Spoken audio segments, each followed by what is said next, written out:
ಶ್ರೀ ಪಿತಾಮಹ ಪತ್ರಿಜಿ ಮಹಾಗುರುಗಳಿಗೆ, ಸ್ವರ್ಣಮಾಲಾ ಅಮ್ಮನವರಿಗೆ, ಮಹಾವತಾರ್ ಬಾಬಾಜಿ ಅವರಿಗೆ, ತಂದೆ ತಾಯಿಗಳಿಗೆ, ಧ್ಯಾನ ಮಾರ್ಗಕ್ಕೆ ಕರೆತಂದ ಸೋದರಿಯವರಿಗೆ, ಈ ಈ ವೇದಿಕೆಯಲ್ಲಿರ್ತಕ್ಕಂಥ ಎಲ್ಲ ಜ್ಞಾನ ಬಂಧುಗಳಿಗೆ, ಇಡೀ ಪ್ರಪಂಚದ ಧ್ಯಾನ ಬಂಧುಗಳಿಗೆ ಹಾಗೂ ಅದ್ಭುತವಾದ ವೇದಿಕೆಯನ್ನು ಸೃಷ್ಟಿ ಮಾಡಿರ್ತಕ್ಕಂಥ ಪರಮೋಚ್ಚ ಗುರುಗಳಿಗೆ ಅನಂತ ಅನಂತ ಕೋಟಿ ನಮನಗಳನ್ನು ಸಲ್ಲಿಸುತ್ತಾ ಮಾಸ್ಟರ್ಸ್, ಈ ಜ್ಞಾನ ಹಂಚಿಕೆ ಕಾರ್ಯಕ್ರಮಕ್ಕಾಗಿ ಆಯ್ಕೆ ಮಾಡಿಕೊಂಡಿರ್ತಕ್ಕಂಥ ವಿಷಯ ಆತ್ಮಾಯಣ. ಮೇಡಮ್ ಈಗಾಗಲೇ ತಿಳಿಸಿದ ಹಾಗೆ 7ನೇ ಸಂಚಿಕೆ ಇದು. ಈ ಮೊದಲೆಲ್ಲ ಆತ್ಮಾಯಣದ 6 ಭಾಗದಲ್ಲಿ ಸಾಕಷ್ಟು ಮಾಹಿತಿಯನ್ನು ಕೂಡ ತಾವೆಲ್ಲರೂ ಗ್ರಹಿಸಿದ್ದೀರಾ ಕೂಡ. ಮರಣದ ನಂತರ ಆತ್ಮದ ಪಯಣ ಹೇಗ್ ಸಾಗುತ್ತೆ ಅನ್ನೋ ಬಗ್ಗೆ ಸಾಕಷ್ಟು ಸವಿವರವಾಗಿ ಪೀಟರ್ ರಿಷೆಲ್ಲೋ ಅವರು ಬರೆದಂತ ಈ ಪುಸ್ತಕವನ್ನ ಡಾಕ್ಟರ್ ಜೀವಂದರ್ ಕೇತಪ್ಪ ಅವರು ಈ ಪುಸ್ತಕವನ್ನ ಕನ್ನಡಕ್ಕೆ ಅನುವಾದಿಸಿದ್ದಾರೆ. ನಮ್ಗೆ ಈ ಜ್ಞಾನವನ್ನ ತಿಳಿಲಿಕ್ಕೆ ಸುಲಲಿತವಾಗಿ ಸುಲಿದ ಬಾಳೆಹಣ್ಣಿನಂತೆ ನಮ್ಗೆ ಈ ಜ್ಞಾನವನ್ನ ತಿಳಿಲಿಕ್ಕೆ ಸಹಕರಿಸಿದ್ದಾರೆ. ಅವ್ರಿಗೂ ಕೂಡ ನಮಿಸುತ್ತಾ ಮಾಸ್ಟರ್ಸ್, ಜ್ಞಾನ ಹಂಚಿಕೆಯನ್ನು ಪ್ರಾರಂಭ ಮಾಡೋಣ ಮಾಸ್ಟರ್ಸ್. ಈ ಹಿಂದಿನ ಸಂಚಿಕೆಯಲ್ಲಿ ಆತ್ಮಯಾನದಲ್ಲಿ ಈ ಪೀಟರ್ ರಿಷೆಲ್ಲೋ ಅವರು ನಿದ್ರೆಯ ಸಮಯದಲ್ಲಿ ಪ್ರತಿಯೊಬ್ರು ಕೂಡ ಸೂಕ್ಷ್ಮ ಯಾನವನ್ನ ಮಾಡ್ತೇವೆ. ಆ ರೀತಿಯಾಗಿ ಅವರನ್ನ ಸೂಕ್ಷ್ಮ ಯಾನಕ್ಕೆ ಕರೆದುಕೊಂಡು ಹೋಗಿದ್ರು. ಅವರ ತಮ್ಮನನ್ನ ಯುದ್ಧದ ಸಮಯದಲ್ಲಿ ಅವರ ತಮ್ಮನನ್ನ ಕಳೆದುಕೊಂಡಿರ್ತಾರೆ. ಆ ದುಃಖಿತ ಸಮಯದಲ್ಲಿ ಇದ್ದಾಗ ನಮ್ಮ ಭಾರತೀಯ ಮಿತ್ರರೊಬ್ಬರು ಆ ಸೂಕ್ಷ್ಮ ಯಾನವನ್ನ ಹೇಗ್ ಮಾಡ್ತದೆ, ಅಲ್ಲಿ ಏನೆಲ್ಲ ನಡೀತದೆ, ಈ ದೇಹವನ್ನ ತೊರೆದ ನಂತರ ಆತ್ಮದ ಪ್ರಯಾಣ ಹೇಗಿರುತ್ತದೆ ಅನ್ನೋದನ್ನ ಸೂಚಿಸಕ್ಕೋಸ್ಕರ ಕರ್ಕೊಂಡು ಹೊರಟಿರ್ತಾರೆ ಮಾಸ್ಟರ್ಸ್. ಅವರು ಲಂಡನ್ನಿನಲ್ಲಿ ಯುದ್ಧದ ಸಮಯದಲ್ಲಿ ಹೋಗ್ತಾ ಇರ್ತಾರೆ. ಅಲ್ಲಿಗೆ 6ನೇ ಸಂಚಿಕೆಯನ್ನ ನಿಲ್ಲಿಸಲಾಗಿತ್ತು. ಅಲ್ಲಿಂದ ಇವತ್ತು ಪ್ರಾರಂಭ ಮಾಡೋಣ ಮಾಸ್ಟರ್ಸ್. ಲಂಡನ್ನ ಆಕಾಶದಲ್ಲಿ ವಿಮಾನಗಳು ಹಾರಾಡತೊಡಗಿದ್ದವು. ಶತ್ರುಗಳ ಯುದ್ಧ ವಿಮಾನಗಳು, ಲಂಡನ್ ಯುದ್ಧ ವಿಮಾನಗಳೆಲ್ಲ ನಮ್ಮ ಸುತ್ತಲೂ ಇದ್ದವು. ಆದರೆ ಚಾರ್ಲ್ಸ್ ಎಲ್ಲಿ ಹೋದ ಅಂದ್ರೆ, ಅವರ ತಮ್ಮನಾದಂತ ಚಾರ್ಲ್ಸ್ ಎಲ್ಲಿ ಹೋದ, ನಮ್ಮಿಂದ ದೂರ ಉಳಿಯಲಿಲ್ಲ ತಾನೇ ಅಂತ ಹೇಳ್ಬಿಟ್ಟು ಪೀಟರ್ ರಿಷೆಲ್ಲೋ ಅವರು ಭಾರತೀಯ ಮಿತ್ರನನ್ನ ಕೇಳ್ತಾರೆ. ಆ ಕುರಿತು ನಾನು ಕೇಳಿದಾಗ ತಿಳಿದು ಬಂದದ್ದೇನೆಂದ್ರೆ, ಸಾಮಾನ್ಯವಾಗಿ ವೈಮಾನಿಕ ದಾಳಿಯ ಸಮಯದಲ್ಲಿ ಅವನು ಮಾಯವಾಗುತ್ತಾನೆ. ಬಹುಶಃ ಗುಂಡು ತಗುಲಿ ಮೃತ್ಯು ಸಂಭವಿಸಿದ ದುರ್ಘಟನೆಯ ನೆನಪು ಇನ್ನೂ ಅವನ ಮನಸ್ಸಿನಲ್ಲಿ ಅಚ್ಚಳಿಯದೆ ಉಳಿದಿರಬಹುದು. ಬಹುಶಃ ಅವನು ಸ್ವಲ್ಪ ಸಮಯದ ನಂತರ ನಮಗೆ ಸಿಗಬಹುದು. ಅವನು ಯುದ್ಧದ ಸಮಯದಲ್ಲಿ ಗುಂಡು ತಗಲಿ ಮರಣ ಹೊಂದಿದ್ದರಿಂದ ಅಲ್ಲಿ ಯುದ್ಧ ನಡೀತಕ್ಕಂಥ ಘಟನೆ ಅವನಿಗೆ ಕುತೂಹಲವನ್ನು ಕೆರಳಿಸಿತ್ತು. ಅದನ್ನ ಅಲ್ಲಿ ವೀಕ್ಷಿಸ್ಲಿಕ್ಕೋ ಅಥವಾ ಅಲ್ಲಿ ಸಹಾಯ ಮಾಡ್ಲಿಕ್ಕೋ ಹೋಗಿದ್ದಾನೆ ಸೂಕ್ಷ್ಮ ಶರೀರದಲ್ಲಿ. ಅದಕ್ಕೋಸ್ಕರ ನಮ್ಮಿಂದ ಕಾಣೆ ಆಗಿದ್ದಾನೆ ಅಂತ ತಿಳಿಸ್ತಾರೆ ಮಾಸ್ಟರ್ಸ್. ಬಾಂಬು ಬೀಳುವ, ಮಿಷನ್ ಗನ್ ಗುಂಡು ಹಾರುವ ಶಬ್ದಗಳು ನಿರಂತರ ಬರುತ್ತಿದ್ದವು. ಸುತ್ತಲೂ ಹೊತ್ತು ಉರಿಯುವ ಬೆಂಕಿಯ ಮೇಲೆ ಆಕಾಶದಲ್ಲಿ ನಾವು ಸುತ್ತಾಡುತ್ತಿದ್ದೆವು. ಸೂಕ್ಷ್ಮ ಶರೀರದಲ್ಲಿ ಇದ್ದಾಗ ಈ ಬೆಂಕಿ ಇರ್ಬೋದು, ನೀರು ಇರ್ಬೋದು, ಗಾಳಿ ಇರ್ಬೋದು, ಇದ್ಯಾವುದು ಕೂಡ ಏನನ್ನೂ ಮಾಡೋದಿಲ್ಲ, ಅವುಗಳ ಮಧ್ಯೆನೆ ನಾವಿದ್ವಿ ಅನ್ನೋತಕ್ಕಂಥ ವಿಷಯವನ್ನು ತಿಳಿಸ್ತಾ ಇದ್ದಾರೆ ಮಾಸ್ಟರ್ಸ್. ಮೊದಲ ಬಾರಿ ಯುದ್ಧ ವಿಮಾನದ ಪೈಲಟ್ಗಳ ಜೀವನದ ಅನುಭವವಾಯಿತು. ಒಮ್ಮೊಮ್ಮೆ ಅವರಿಂದ ಬೇಜವಾಬ್ದಾರಿ ಕೃತ್ಯ ಜರುಗುತ್ತದೆ ಎಂಬುದು ತಿಳಿದು ಬಂತು. ವಿಮಾನ ಹಾರಿಸ್ತಕ್ಕಂಥ ಪೈಲಟ್ ಕೂಡ ಆಗಿದ್ದ ಅವ್ರ ತಮ್ಮ. ಆ ವಿಮಾನದ ಪೈಲಟ್ಗಳ ಜೀವನದ ಅನುಭವ ಕೂಡ ನೋಡ್ತಾ ಇದ್ರು ಅವರಲ್ಲಿಂದ. ಒಮ್ಮೊಮ್ಮೆ ಬೇಜವಾಬ್ದಾರಿ ಕೃತ್ಯ ಆದಾಗ ಹೇಗೆ ಬೇರೆ ಜೀವದ ಮೇಲೆ ಅವರ ಪರಿಣಾಮ ಬೀರುತ್ತೆ ಅಂತಕ್ಕಂಥ ವಿಷಯವನ್ನು ಗಮನಿಸ್ತಾ ಇದ್ವಿ. ಅವರು ಎಷ್ಟೊಂದು ಮಾನಸಿಕ ಒತ್ತಡವಿರುತ್ತದೆ ಎಂದರೆ ಅದನ್ನು ಹೇಗೆ ಎದುರಿಸುತ್ತಾರೆ ಎಂಬುದು ಅವರಿಗೇ ತಿಳಿದಿರುವುದಿಲ್ಲ. ಅವರಿಗೆ ಅಷ್ಟೊಂದು ಒತ್ತಡ ಇರುತ್ತೆ ಯುದ್ಧ ವಿಮಾನದಲ್ಲಿ ಇರ್ತಕ್ಕಂಥ ಪೈಲಟ್ಗಳಿಗೆ. ಕುಡಿ, ತಿನ್ನು, ಮೋಜು ಮಾಡು ಎನ್ನುವ ತತ್ವವನ್ನೇಕೆ ಅಷ್ಟೊಂದು ನಂಬಿರುತ್ತಾರೆ. ಅವರಿಗೆ ಸಿಗ್ತಕ್ಕಂಥ ರಜದ ಸಮಯ ಕಡಿಮೆನೆ. ಆ ಸಿಕ್ಕಂತ ಸಮಯದಲ್ಲೇ ಕುಡು, ತಿನ್ನು, ಮೋಜು ಮಾಡು. ಯಾಕಂದ್ರೆ ಮುಂದಿನ ಕ್ಷಣ ಹೇಗಿರುತ್ತದೆ ಅಂತಕ್ಕಂಥದ್ದು ಊಹೆನೂ ಕೂಡ ಅವರಿಗೆ, ಊಹೆಯಲ್ಲಿ ಅವರ ಜೀವನ ಇರೋದಿಲ್ಲ. ಆದ್ದರಿಂದ ಇರ್ತಕ್ಕಂಥ ಸಮಯದಲ್ಲೇ ಎಂಜಾಯ್ ಮಾಡ್ಬೇಕು ಅನ್ನೋ ಉದ್ದೇಶದಿಂದ ಆ ರೀತಿ ಇರ್ತಾರೆ ಅಂತ ತಿಳಿತಾರೆ ಮಾಸ್ಟರ್ಸ್. ಅವರಿಗೆ ನಾಳೆ ಅವರೊಂದಿಗೆ ಏನು ಜರುಗುತ್ತದೆ ಎಂಬುದೇ ಅವರಿಗೆ ತಿಳಿದಿರುವುದಿಲ್ಲ. ಸ್ವಲ್ಪವೇ ಅವಕಾಶ ಸಿಕ್ಕರೂ ಸಾಕು, ತಮ್ಮನ್ನು ಒತ್ತಡದಿಂದ ಮುಕ್ತಗೊಳಿಸಲಿಕ್ಕಾಗಿ ಆ ಪ್ರಯತ್ನದಲ್ಲೇ ಅವರಿರುತ್ತಾರೆ. ನಾವೇಕೆ ಅವರನ್ನು ದೂಷಿಸಬೇಕು? ಅವ್ರು ಏನಪ್ಪ ಸ್ವಲ್ಪ ಸಮಯದಲ್ಲಿ ಎಷ್ಟು ಮೋಜು ಮಸ್ತಿ ಮಾಡ್ತಾರೆ ಅಂತ ನಾವೇಕೆ ಅವರನ್ನ ದೂಷಣೆ ಮಾಡ್ಬೇಕು ಅಂತ ಹೇಳ್ತಿದ್ದಾರೆ. ಅಂದ್ರೆ ಬೇರೆಯವರ ಪರಿಸ್ಥಿತಿಯನ್ನ ನೋಡಿ ಇದ್ರ ಮುಖಾಂತರ ನಾವು ಅವ್ರಿರ್ತಕ್ಕಂಥ ಸಂದರ್ಭ, ಅವರಿಗೆ ಅಂತ ಸಂದರ್ಭ ಬಂದಿರೋದ್ರಿಂದ ಅವರು ಆ ರೀತಿಯಾಗಿ ವ್ಯಕ್ತಪಡಿಸ್ತಾರೆ. ಪ್ರತಿಯೊಬ್ರು ಅಷ್ಟೇ. ಅವರನ್ನ ನೋಡಿ ನಾವು ದೂಷಣೆ ಮಾಡಬಾರ್ದು. No complaint, no judgement. ಅವ್ರು ಹೀಗೇನೆ, ಅವ್ರು ಹಾಗೇನೆ ಅಂತಕ್ಕಂಥ ಜಡ್ಜ್ಮೆಂಟ್ ಅನ್ನ ನಾವು ಯಾರನ್ನೂ ಕೂಡ ಮಾಡಬಾರದು. ಅವರಿಗೆ ಒದಗಿರ್ತಕ್ಕಂಥ ಸಂದರ್ಭಗಳು ಅವರನ್ನ ಆ ಸ್ಥಿತಿಯಲ್ಲಿ ನಿಲ್ಸಿರ್ತಾರೆ. ಅದಕ್ಕೋಸ್ಕರ ನಾವ್ ಯಾರನ್ನೂ ಕೂಡ ದೂಷಣೆ ಮಾಡಬಾರ್ದು, ಅವರಿಗೆ ದೋಷವನ್ನ ಕೊಡಬಾರ್ದು ಅಂತ ಹೇಳ್ತಿದ್ದಾರೆ ಮಾಸ್ಟರ್ಸ್. ಅವರಿಗೇನು ಮೋಜು ಮಾಡುವ ಸ್ವಾತಂತ್ರ್ಯವಿಲ್ಲವೇ? ನನ್ನ ಭಾರತೀಯ ಮಿತ್ರನು ಯುದ್ಧ ಭೂಮಿಯತ್ತ ಹೋಗುತ್ತಿದ್ದ. ಒಂದು ಬಾರಿ ಯುದ್ಧ ವಿಮಾನವನ್ನು ಬೆನ್ನಟ್ಟಿದನು. ಅವನನ್ನು ನೋಡಿದರೆ ಏನು ಜರುಗುವುದಿದೆ ಎಂದು ಅವನಿಗೆ ತಿಳಿದಿತ್ತೆಂದು ಅನಿಸುತ್ತದೆ. ಕೆಲವೇ ಕ್ಷಣದಲ್ಲಿ ಮಷಿನ್ ಗನ್ನಿನಿಂದ ಸತತ ಗುಂಡು ಹಾರತೊಡಗಿದವು ಮತ್ತು ಆ ವಿಮಾನವು ಭೂಮಿಯತ್ತ ಉರುಳತೊಡಗಿತು. ಅವರು ಯುದ್ಧ ನಡೀತಕ್ಕಂಥ ಸ್ಥಳದಲ್ಲೇ ಇದ್ದಿದ್ರಿಂದ ಒಂದು ವಿಮಾನಕ್ಕೆ ಪದೇ ಮಷಿನ್ ಗನ್ನಿಂದ ಗುಂಡುಗಳು ಹಾರಿದ್ರಿಂದ ಆ ವಿಮಾನ ಅಂತಕ್ಕಂಥದ್ದು ತನ್ನ ಆಯವನ್ನು ಕಳೆದುಕೊಂಡು ಭೂಮಿ ಕಡೆ ಬೀಳ್ಲಿಕ್ಕೆ ಪ್ರಾರಂಭವಾಯಿತು. ನಾವು ಅದೇ ತೀವ್ರ ವೇಗದಿಂದ ತಿರುಗುತ್ತಾ ಕೆಳಗೆ ಬೀಳುತ್ತಿರುವ ಅದರತ್ತ ಹೊರಟೆವು. ಅದರ ಎಂಜಿನಿನಲ್ಲಿ ಬೆಂಕಿ ತಗುಲಿಕೊಂಡು ಪೂರ್ಣ ವಿಮಾನವನ್ನು ಆವರಿಸಿತು. ಮಷಿನ್ ಗನ್ನಿಂದ ವಿಮಾನಕ್ಕೆ ಗುಂಡು ತಗುಲಿದ್ದರಿಂದ ಆ ಮಿಷನ್ ಗನ್ ಬೆಂಕಿಯನ್ನು ಹೊತ್ತಿಕೊಂಡು ಭೂಮಿಗೆ ಉರುಳ್ತಾ ಇತ್ತು. ಜೋರಾಗಿ ಸ್ಫೋಟಗೊಂಡು ವಿಮಾನವು ಧರೆಗುರುಳಿತು. ಪೈಲಟ್ ಹೊರಗೆ ಹಾರಿ ಬಿದ್ದನು. ಆ ದುರ್ದೈವಿಗೆ ನಾವೇನು ಸಹಾಯ ಮಾಡುವುದು ಸಾಧ್ಯವಾಗಲಿಲ್ಲ. ಏನಾದ್ರೂ ಸಹಾಯ ಮಾಡ್ಲಿಕ್ಕೆ ಸಾಧ್ಯತೆ ಇದೆಯಾ ಅಂತ ಭಾರತೀಯ ಮಿತ್ರ ವಿಮಾನದೆಡೆಗೆ ಹೋದ್ರೂ ಕೂಡ ಆ ನಡೆದಂತ ಘಟನೆಯಲ್ಲಿ ಇದ್ದಂತ ಸ್ವಲ್ಪದೇ ಅವಕಾಶದಲ್ಲಿ ನಾವೇನೂ ಕೂಡ ಆ ಪೈಲಟ್ಗೆ ಸಹಾಯನೂ ಮಾಡಕ್ಕಾಗ್ಲಿಲ್ಲ ಅಂತ ವಿಷಾದವನ್ನು ವ್ಯಕ್ತಪಡಿಸಿದ್ದಾರೆ ಮಾಸ್ಟರ್ಸ್. ತಿಳಿವಳಿಕೆಯುಳ್ಳವನು ಹೇಗೆ ಸಹಾಯ ಸಲ್ಲಿಸುತ್ತಾರೆ ಎಂಬುದನ್ನು ಈಗ ನೀನೇ ನೋಡುವೆ. ಅಂದ್ರೆ ಸೂಕ್ಷ್ಮ ಲೋಕದಲ್ಲಿ ತಿಳುವಳಿಕೆ ಉಳ್ಳವರು ಯಾಕೆ ನಾವು ಧ್ಯಾನ ಮಾಡ್ಬೇಕು, ಜ್ಞಾನ ಪಡಿಬೇಕು, ಜ್ಞಾನವಂತರಾಗ್ಬೇಕು, ಬುದ್ಧಿಯಿಂದನೇ ಆಲೋಚನೆ ಬರ್ಬೇಕು ಅಂತ ಹೇಳ್ತಿದೀವಿ ಅಂದ್ರೆ ನಾವೆಲ್ಲರೂ ಪ್ರತಿಯೊಬ್ರು ಕೂಡ ತಿಳುವಳಿಕೆ ಉಳ್ಳವರಾಗ್ಬೇಕು. ಮುಂದಿನ ಪ್ರಯಾಣ ನಮ್ಮದು ಉತ್ತಮವಾಗಿರಲಿ ಅಂತ ಹೇಳ್ಬಿಟ್ಟು ನಮ್ಮ ಮಾರ್ಗವನ್ನ ಸುಲಲಿತವಾಗಿ ಮಾಡ್ಕೊಳ್ಲಿಕ್ಕೆ ಸಿಕ್ಕಿರ್ತಕ್ಕಂಥ ಒಂದು ಸನ್ಮಾರ್ಗ ಮಾಸ್ಟರ್ಸ್ ಇದೆಲ್ಲದು ಕೂಡ ಎಂದು ನನ್ನ ಮಿತ್ರನು ಹೇಳಿದನು. ಭೂಮಿಯ ಮೇಲೆ ಇಳಿದು ನೋಡಿದಾಗ ಪೈಲಟ್ನ ಶರೀರವು ವಿಪರೀತ ಸುಟ್ಟು ಹೋಗಿತ್ತು. ಅವನನ್ನು ಗುರ್ತು ಹಿಡಿಯುವುದು ಕಷ್ಟವಾಗಿತ್ತು. ಆದರೆ ಆ ವ್ಯಕ್ತಿಯ ಸೂಕ್ಷ್ಮ ಶರೀರದಲ್ಲಿ ತನ್ನದೇ ಶರೀರದ ಅಂಜುತ್ತಾ ವಿವಶನಾಗಿ ಭೂಮಿಯ ಮೇಲೆ ನಿಂತಿದ್ದನು. ಅಕಸ್ಮಾತ್ ಆಗಿ ನಡೆದಂತ ಘಟನೆ ಆದದ್ದರಿಂದ ಆ ಶರೀರ ಅಂತಕ್ಕಂಥದ್ದು ಸುಟ್ಟು ಕರಕಲಾಗಿ ಹೋಗಿತ್ತು. ಆತ್ಮ ಅಂತಕ್ಕಂಥದ್ದು ಹೊರಬಂದು ನಿಂತಿತ್ತು ಪಕ್ಕದಲ್ಲಿ ವಿವಶವಾಗಿ. ಏನ್ ಮಾಡ್ಬೇಕು, ಏನ್ ಆಗ್ತಿದೆ ಅನ್ನೋ ಘಟನೆನೂ ಕೂಡ ನಿರೀಕ್ಷೆ ಮಾಡಲಾರದಷ್ಟು ಕ್ಷಣದಲ್ಲೇ ನಡೆದು ಹೋಗಿದ್ದರಿಂದ ವಿವಶವಾಗಿ ನಿಂತಿತ್ತು. ಆದರೆ ಅವನು ವಿವಶವಾಗಿ ನಿಂತಿದ್ದನು. ನನ್ನ ಗೈಡ್ ಅವನ ಹತ್ತಿರ ಹೋಗಿ ಏನೋ ಹೇಳಿದ್ದನು. ಏನು ಈ ಭಾರತೀಯ ಮಿತ್ರ ಸೂಕ್ಷ್ಮಯಾನ ಮಾಡ್ಲಿಕ್ಕೆ ಕರ್ಕೊಂಡೋಗಿದ್ನಲ್ಲ, ವಿವಶವಾಗಿ ನಿಂತಿದ್ದಂತದಕ್ಕೆ ಹೇಳ್ತಾ ಇದ್ದಾನೆ. ಏನೋ ಒಂದು ಹೇಳಲಿಕ್ಕೆ ಪ್ರಯತ್ನ ಪಟ್ಟ. ಅವನು ಇತ್ತ ಗಮನವನ್ನೇ ನೀಡಲಿಲ್ಲ. ಯಾಕಂದ್ರೆ ಪ್ರಾರಂಭದಲ್ಲಿ ಅದರ ಅರಿವು ಇರೋದಿಲ್ಲ. ನಾವೆಲ್ಲ ಮುಂಚಿತವಾಗಿ ಇದನ್ನ ಯಾಕೆ ತಿಳ್ಕೋಬೇಕು ಅನ್ನೋದಕ್ಕೆ ಹೇಳ್ತಾ ಇದ್ದಾರೆ ಮಾಸ್ಟರ್ಸ್. ನನ್ನೆದುರು ನಿಂತ ವ್ಯಕ್ತಿಯ ಸೂಕ್ಷ್ಮ ಶರೀರದ ಸುತ್ತಲೂ ಒಂದು ಸಘನವಾದ ನಿಲುವಂಕಿಯಂತೆ ಸುತ್ತಿಕೊಳ್ಳುತ್ತಿರುವುದನ್ನು ನಾನು ನೋಡಿದೆ. ದೇಹದಿಂದ ಪ್ರಾಣ ಹೊರ ಬಂದಾಗ ಸಘನವಾದ ಶರೀರ ಉಂಟಾಗುತ್ತದೆ ಅಂತ ಹೇಳ್ತಿದ್ದಲ್ಲ ಮಾಸ್ಟರ್ಸ್. ಆ ರೀತಿಯಾದ ಸಘನವಾದ ನಿಲುವಂಗಿಯಂತೆ ಸುತ್ತಿಕೊಳ್ಳೋದನ್ನ ನಾನು ನೋಡಿದೆ. ಕೆಲವೇ ಕ್ಷಣಗಳಲ್ಲಿ ಪ್ರಕ್ರಿಯೆ ಪೂರ್ಣಗೊಂಡಿತು. ಭೂಮಿಯ ಮೇಲೆ ಬಿದ್ದ ಭೌತಿಕ ಶರೀರದಿಂದ ಒಂದು ಛಾಯೆಯು ಹೊರಟು ಅಲ್ಲಿ ನಿಂತ ವ್ಯಕ್ತಿಯತ್ತ ಸೆಳೆಯಲ್ಪಟ್ಟಂತೆ ನನಗೆ ಭಾಸವಾಯಿತು. ಭೂಮಿಯ ಮೇಲೆ ಬಿದ್ದಂತ ಏನು ಶರೀರ ಇತ್ತಲ್ಲ, ಅದರಿಂದ ಒಂದು ಬೆಳಕು, ಛಾಯೆ ಅಂತಕ್ಕಂಥದ್ದು ಹೊರಟು ಬಂದು ಈ ಏನು ಸಘನವಾದ ಶರೀರ ಇತ್ತೋ ಅದರಲ್ಲಿ ಸೇರ್ಕೊಂಡಂತೆ ಒಂದು ಇವರಿಗೆ ಭಾಸವಾಗುತ್ತೆ. ವಾಯುವಿ ಛಾಯೆಯು ಮೃತ್ಯುವಿನ ಸಮಯದಲ್ಲಿ ಶರೀರದಿಂದ ಹೊರಬಿದ್ದ ಮೇಲೆ ಅದರ ಯಾವುದಾದರೂ ಒಂದು ರೂಪ ಉಳಿದುಕೊಳ್ಳಲಿ ಎಂದು ಸೂಕ್ಷ್ಮ ಶರೀರದ ಸುತ್ತಲೂ ಸುತ್ತಿಕೊಳ್ಳುತ್ತದೆ. ಏನು ಮೂಲ ದೇಹ ಇರುತ್ತಲ್ಲ, ಆ ದೇಹವನ್ನ ತೊರೆದು ಬಂದಾಗ ಸ್ವಲ್ಪನಾದ್ರೂ ಇರ್ಲಿ ಅಂತ ಹೇಳ್ಬಿಟ್ಟು ಸೂಕ್ಷ್ಮ ಶರೀರದ ಸುತ್ತಲೂ ಒಂದು ಸುತ್ತಿಕೊಳ್ಳುತ್ತದೆ. ಏಕೆಂದ್ರೆ ಭೌತಿಕ ಶರೀರದ ಮರಣದ ನಂತರ ಅದರದೇ ಅಂಶವಾದ ಇದೂ ಕೂಡ ಮರಣ ಹೊಂದುತ್ತದೆ. ಭೌತಿಕ ಶರೀರದ ನಂತರ ಇದೂ ಕೂಡ ಮರಣ ಹೊಂದುತ್ತೆ ಎಂದು ನನಗೆ ಸ್ಪಷ್ಟೀಕರಣ ನೀಡಲಾಯಿತು. ಆ ವ್ಯಕ್ತಿ ಭಯವನ್ನು ದೂರಗೊಳಿಸಲು ನನ್ನ ಭಾರತೀಯ ಮಿತ್ರನು ಪೂರ್ಣ ಪ್ರಯತ್ನ ಮಾಡಿದನು. ಆ ದೇಹದಿಂದ ಸುಟ್ಟು ಕರಕಲಾದ ದೇಹದಿಂದ ಹೊರಬಂದಂತ ವ್ಯಕ್ತಿಯ ಭಯದಲ್ಲಿ ನಿಂತಿದ್ನಲ್ಲ, ಆ ವ್ಯಕ್ತಿಯನ್ನ ಭಯವನ್ನ ದೂರಗೊಳಿಸ್ಲಿಕ್ಕೆ ಈ ಭಾರತೀಯ ಮಿತ್ರ ಏನಿದ್ರಲ್ಲ ಅವರು ಬಹಳ ಪ್ರಯತ್ನ ಮಾಡಿದ್ರು.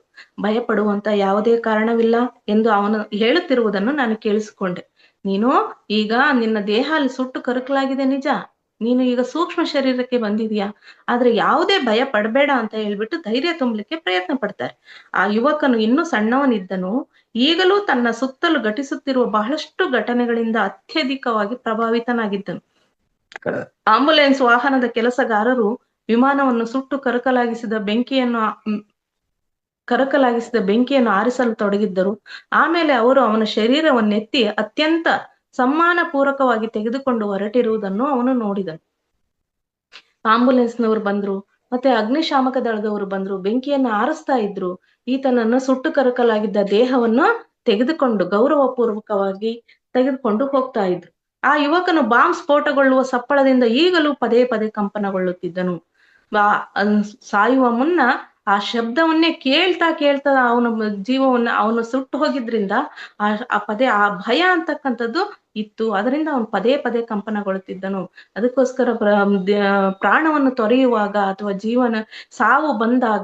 ಸಾವು ಬರೋದ್ಕಿಂತ ಮುಂಚಿನ ಗಳಿಗೆಯಲ್ಲಿ ನಾವು ಯಾವ ಸ್ಥಿತಿಯಲ್ಲಿ ಇರ್ತೀವಿ ಅನ್ನೋದು ಕೂಡ ನಮ್ಮ ಮುಂದಿನ ಪ್ರಯಾಣಕ್ಕೆ, ನಮ್ಮ ಮುಂದಿನ ಮಾರ್ಗಕ್ಕೆ ಸಹಾಯ ಆಗ್ತದೆ. ಅದಕ್ಕೋಸ್ಕರ ಮರಣವನ್ನ ಮಹಾನವಮಿ ತರ ಸಂಭ್ರಮಿಸಬೇಕೇ ಹೊರತು ಆ ಸಾವು ಬಂದಾಗ ಅಬ್ಬರಿಸಬಾರದು ಅಂತನೂ ಕೂಡ ಸಾಕಷ್ಟು ಜ್ಞಾನ ಈಗಾಗ್ಲೇ ತಿಳಿದಿದ್ದೀರಾ ಮಾಸ್ಟರ್ಸ್. ಏಕೆಂದರೆ ಇದೆಲ್ಲ ಅಲ್ಲಿಯೇ ಸಮೀಪದಲ್ಲಿ ಜರುಗುತ್ತಿತ್ತು. ಅವನ ಶರೀರವನ್ನು ಹಿಂಬಾಲಿಸಿ ಹೋಗ ಬಯಸಿದ್ದನು.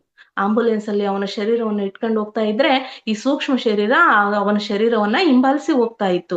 ಆದರೆ ನನ್ನ ಮಿತ್ರನು ಅವನನ್ನು ತಡೆದನು. ಈಗ ಅವನ ತೊಂದರೆಗಳೆಲ್ಲ ಮುಗಿದಿವೆ ಎಂದು ಬಹಳ ಸಂಯಮದ ಧ್ವನಿಯಲ್ಲಿ ಅವನಿಗೆ ತಿಳಿಸಿ ಹೇಳಿದನು. ಏನೂ ಆಗಲ್ಲ, ನೀನು ಭಯ ಪಡಬೇಡ, ನಿನ್ನ ಶರೀರದ ಹಿಂದೆ ನೀನು ಹೋಗ್ಬೇಡ, ಧೈರ್ಯವಾಗಿರು, ಎಲ್ಲದೂ ಒಳ್ಳೇದಾಗುತ್ತೆ ಅಂತ ಧೈರ್ಯ ಹೇಳ್ತಾ ಇದ್ರು. ಸೂಕ್ಷ್ಮ ಲೋಕದ ಸ್ಥಾಯಿ ನಿವಾಸಿಗಳು ಅಲ್ಲಿ ಉಪಸ್ಥಿತರಿದ್ದರು. ಅವರು ಸಹಾಯ ಮಾಡುವವರಿಗಿಂತ ಸ್ಪಷ್ಟವಾಗಿ ಭಿನ್ನವಾಗಿ ಕಾಣುತ್ತಿದ್ದರು. ಸೂಕ್ಷ್ಮ ಲೋಕದ ವಾಸಿಗಳು ಈ ಆತ್ಮವನ್ನು ಕರೆದುಕೊಂಡು ಹೋಗ್ಲಿಕ್ಕೆ ಬಂದಂತವರು ಅಲ್ಲಿ ಉಪಸ್ಥಿತರಿದ್ರು ಕೂಡ, ಆದ್ರೆ ಇವರೆಲ್ಲರಿಗಿಂತ ಸ್ಪಷ್ಟವಾಗಿ ಭಿನ್ನವಾಗಿ ಈ ಸೂಕ್ಷ್ಮ ಶರೀರದಲ್ಲಿ ಇದ್ದಂತವ್ರಿಗೆ ಕಾಣಿಸ್ಕೊಳ್ತಾ ಇದ್ರು ಮತ್ತು ಭೌತಿಕ ಸ್ತರದಲ್ಲಿ ಸಹಾಯ ಸಲ್ಲಿಸುತ್ತಿದ್ದರು. ಅವರು ನಮ್ಮ ಹತ್ತಿರ ಬಂದು ನಮ್ಮನ್ನು ಉದ್ದೇಶಿಸಿ ತಮಗೇನು ಸಹಾಯ ಮಾಡಬಲ್ಲೆವು ಎಂದು ಕೇಳಿದರು. ಇವರು ಸೂಕ್ಷ್ಮ ಶರೀರದಲ್ಲಿ ಇದ್ದಿದ್ರಿಂದ ನಿಮಗೇನಾದ್ರೂ ಸಹಾಯ ಮಾಡಬಲ್ಲೆವಾ ಅಂತ ಕೇಳಿದ್ರು. ಆಗ ನನ್ನ ಮಿತ್ರನು ಅವರಿಗೆ ಬೇರೆಯವರ ಸಹಾಯಕ್ಕಾಗಿ ಹೋಗಲು ಹೇಳಿದನು. ಏಕೆಂದರೆ ನಾವು ಇಲ್ಲಿ ನೋಡಿಕೊಳ್ಳುತ್ತಿದ್ದೆವು. ಈಗ ಸದ್ಯ ಸಹಾಯದ ಅವಶ್ಯಕತೆ ನಮಗಿಲ್ಲ, ನೀವು ಬೇರೆ ಕಡೆ ಸಹಾಯ ಮಾಡಿ ಅಂತ ಹೇಳಿದ್ರು. ನನ್ನ ಮಿತ್ರನು ಹೇಳುತ್ತಿರುವುದನ್ನೆಲ್ಲ ನಾನು ಕೇಳಿಸಿಕೊಳ್ಳಲಾಗಲಿಲ್ಲ. ಆದರೆ ನಿಧಾನವಾಗಿ ಯುವಕನ ಮುಖದಲ್ಲಿ ಸ್ವಲ್ಪ ತಿಳುವಳಿಕೆಯ ಭಾವ ಮೂಡಿತು. ಏನು ಪ್ರಾಣ ತ್ಯಾಗ ಮಾಡಿದಂತ ಪೈಲಟ್ ಇದ್ರಲ್ಲ, ಅವರಿಗೆ ಸಾಕಷ್ಟು ಧೈರ್ಯವನ್ನು ತುಂಬುತ್ತಾ ಸಾಕಷ್ಟು ವಿಷಯಗಳನ್ನು ಹೇಳ್ತಾ ಇದ್ರು. ಆಗ ನಿಧಾನವಾಗಿ ಆ ಯುವಕನ ಮುಖದ ಮೇಲೆ ಸ್ವಲ್ಪ ತಿಳುವಳಿಕೆಯ ಭಾವ ಮೂಡಿತು. ಆದ ಕಾರಣ ಅವನ ಸುತ್ತಲೂ ಆವರಿಸಿಕೊಂಡಂತಹ ಮೆತ್ತಿಕೊಳ್ಳುವಂತ ಪದಾರ್ಥವು ಕಳಚಿ ಭೂಮಿಯ ಮೇಲೆ ಬೀಳತೊಡಗಿತು. ಏನು ಭಯ ಅಂತಕ್ಕಂಥದನ್ನ ಇಟ್ಕೊಂಡಾಗ ಅದರ ಒಂದು ಭಾವ ಏನು ಅವ್ರನ್ನ ಸೂಕ್ಷ್ಮ ಶರೀರಕ್ಕೆ ಮೆತ್ತಿಕೊಂಡಿತ್ತಲ್ಲ, ಆ ಪದಾರ್ಥ ಭೂಮಿಯ ಮೇಲೆ ಕಳಚತೊಡಗಿತು. ಅವನು ತಿಳಿದುಕೊಂಡ ಪರಿಣಾಮದಿಂದಾಗಿಯೇ ಇದು ಹೀಗಾಯ್ತು. ಅಂದ್ರೆ ನಮಗೆ ಜ್ಞಾನ ಬರ್ಲಿಲ್ಲ ಅಂತ ಹೇಳಿದ್ರೆ ನಾವು ಭೂಮಿಯ ಮೇಲೇನೆ ಇರ್ಬೇಕಾಗ್ತದೆ. ಮುಂದಿನ ಲೋಕಗಳನ್ನ ಮುಂದಿನ ಪ್ರಯಾಣಕ್ಕೆ ಹೋಗ್ಲಿಕ್ಕಾಗಲ್ಲ. ಅದಕ್ಕೋಸ್ಕರ ಈ ಪದಾರ್ಥವನ್ನ ನಾವು ಕಳಚ್ಕೊಂಡ್ಲೇಬೇಕಾಗ್ತದೆ. ಗುರುಗಳು ಕೂಡ ಸಾಕಷ್ಟು ಇದ್ರ ಬಗ್ಗೆ ಮಾಹಿತಿಯನ್ನು ಹೇಳಿದ್ರು. 3 ದಿನಗಳ ಕನಿಷ್ಠ ನಮ್ಮನ್ನ ಜ್ಞಾನವನ್ನ ಕೊಡ್ಲಿಕ್ಕೆ 3 ದಿನ, ತಿಳ್ಕೊಳ್ಲಿಕ್ಕೆ 3 ದಿನಗಳಾದ್ರೂ ಟೈಮ್ ತಗೊಳ್ತೀವಿ. 3 ದಿನಗಳ ನಂತರನ ಕೂಡ ಈ ಪೊರೆಯನ್ನ ಕಳಚ್ಕೊಳ್ತೀವಿ ಅಂತನೂ ಕೂಡ ಸಾಕಷ್ಟು ಬಾರಿ ತಿಳಿಸಿದ್ದಾರೆ ವಿಷಯವನ್ನ. ಅವನು ತಿಳಿದುಕೊಂಡ ಪರಿಣಾಮದಿಂದಾಗಿ ಹೀಗಾಯಿತು ಎಂದು ಸ್ಪಷ್ಟಪಡಿಸಲಾಯಿತು. ಏಕೆಂದರೆ ಆ ಯುವಕನು ಸತ್ಯ ಸಂಗತಿಯನ್ನು ತಿಳಿದುಕೊಂಡನು ಮತ್ತು ತನ್ನ ಇಚ್ಛೆಯಿಂದ ಸ್ವಯಂ ತನ್ನನ್ನು ಮುಕ್ತಗೊಳಿಸಿಕೊಂಡನು. ಸತ್ಯ ಸಂಗತಿ ತಿಳಿದುಕೊಂಡ, ದೇಹವನ್ನ ಬಿಟ್ಟಿದ್ದೀನಿ, ನಾನು ಸೂಕ್ಷ್ಮ ಯಾನ ಮಾಡ್ಲೇಬೇಕಾಗ್ತದೆ, ಮುಂದಿನ ಪ್ರಯಾಣಕ್ಕೆ ಹೋಗ್ಬೇಕು ಅಂತಕ್ಕಂಥ ಜ್ಞಾನವನ್ನ ಬೇಗ ತಿಳಿದುಕೊಂಡಿದ್ರಿಂದ ಅವನ ಈ ಪದಾರ್ಥವು ಭೂಮಿಯ ಮೇಲೆ ಬಿದ್ದ ಬಳಿಕ ನಿಧಾನವಾಗಿ ಧೂಳು ಮತ್ತು ಹೊಗೆಯಾಗಿ ಪರಿವರ್ತಿತಗೊಂಡು ಅದೃಶ್ಯವಾಯಿತು. ಈ ಮಂಜಿನ ರೂಪದಲ್ಲಿ ಏನು ಸುತ್ತಕೊಂಡಿತ್ತಲ್ಲ, ಅದು ಧೂಳು ಮತ್ತು ಹೊಗೆಯ ಪರಿವರ್ತನೆಯನ್ನ ಹೊಂದಿ ಭೂಮಿಯ ಮೇಲೆ ಅದೃಶ್ಯ ಆಯ್ತು.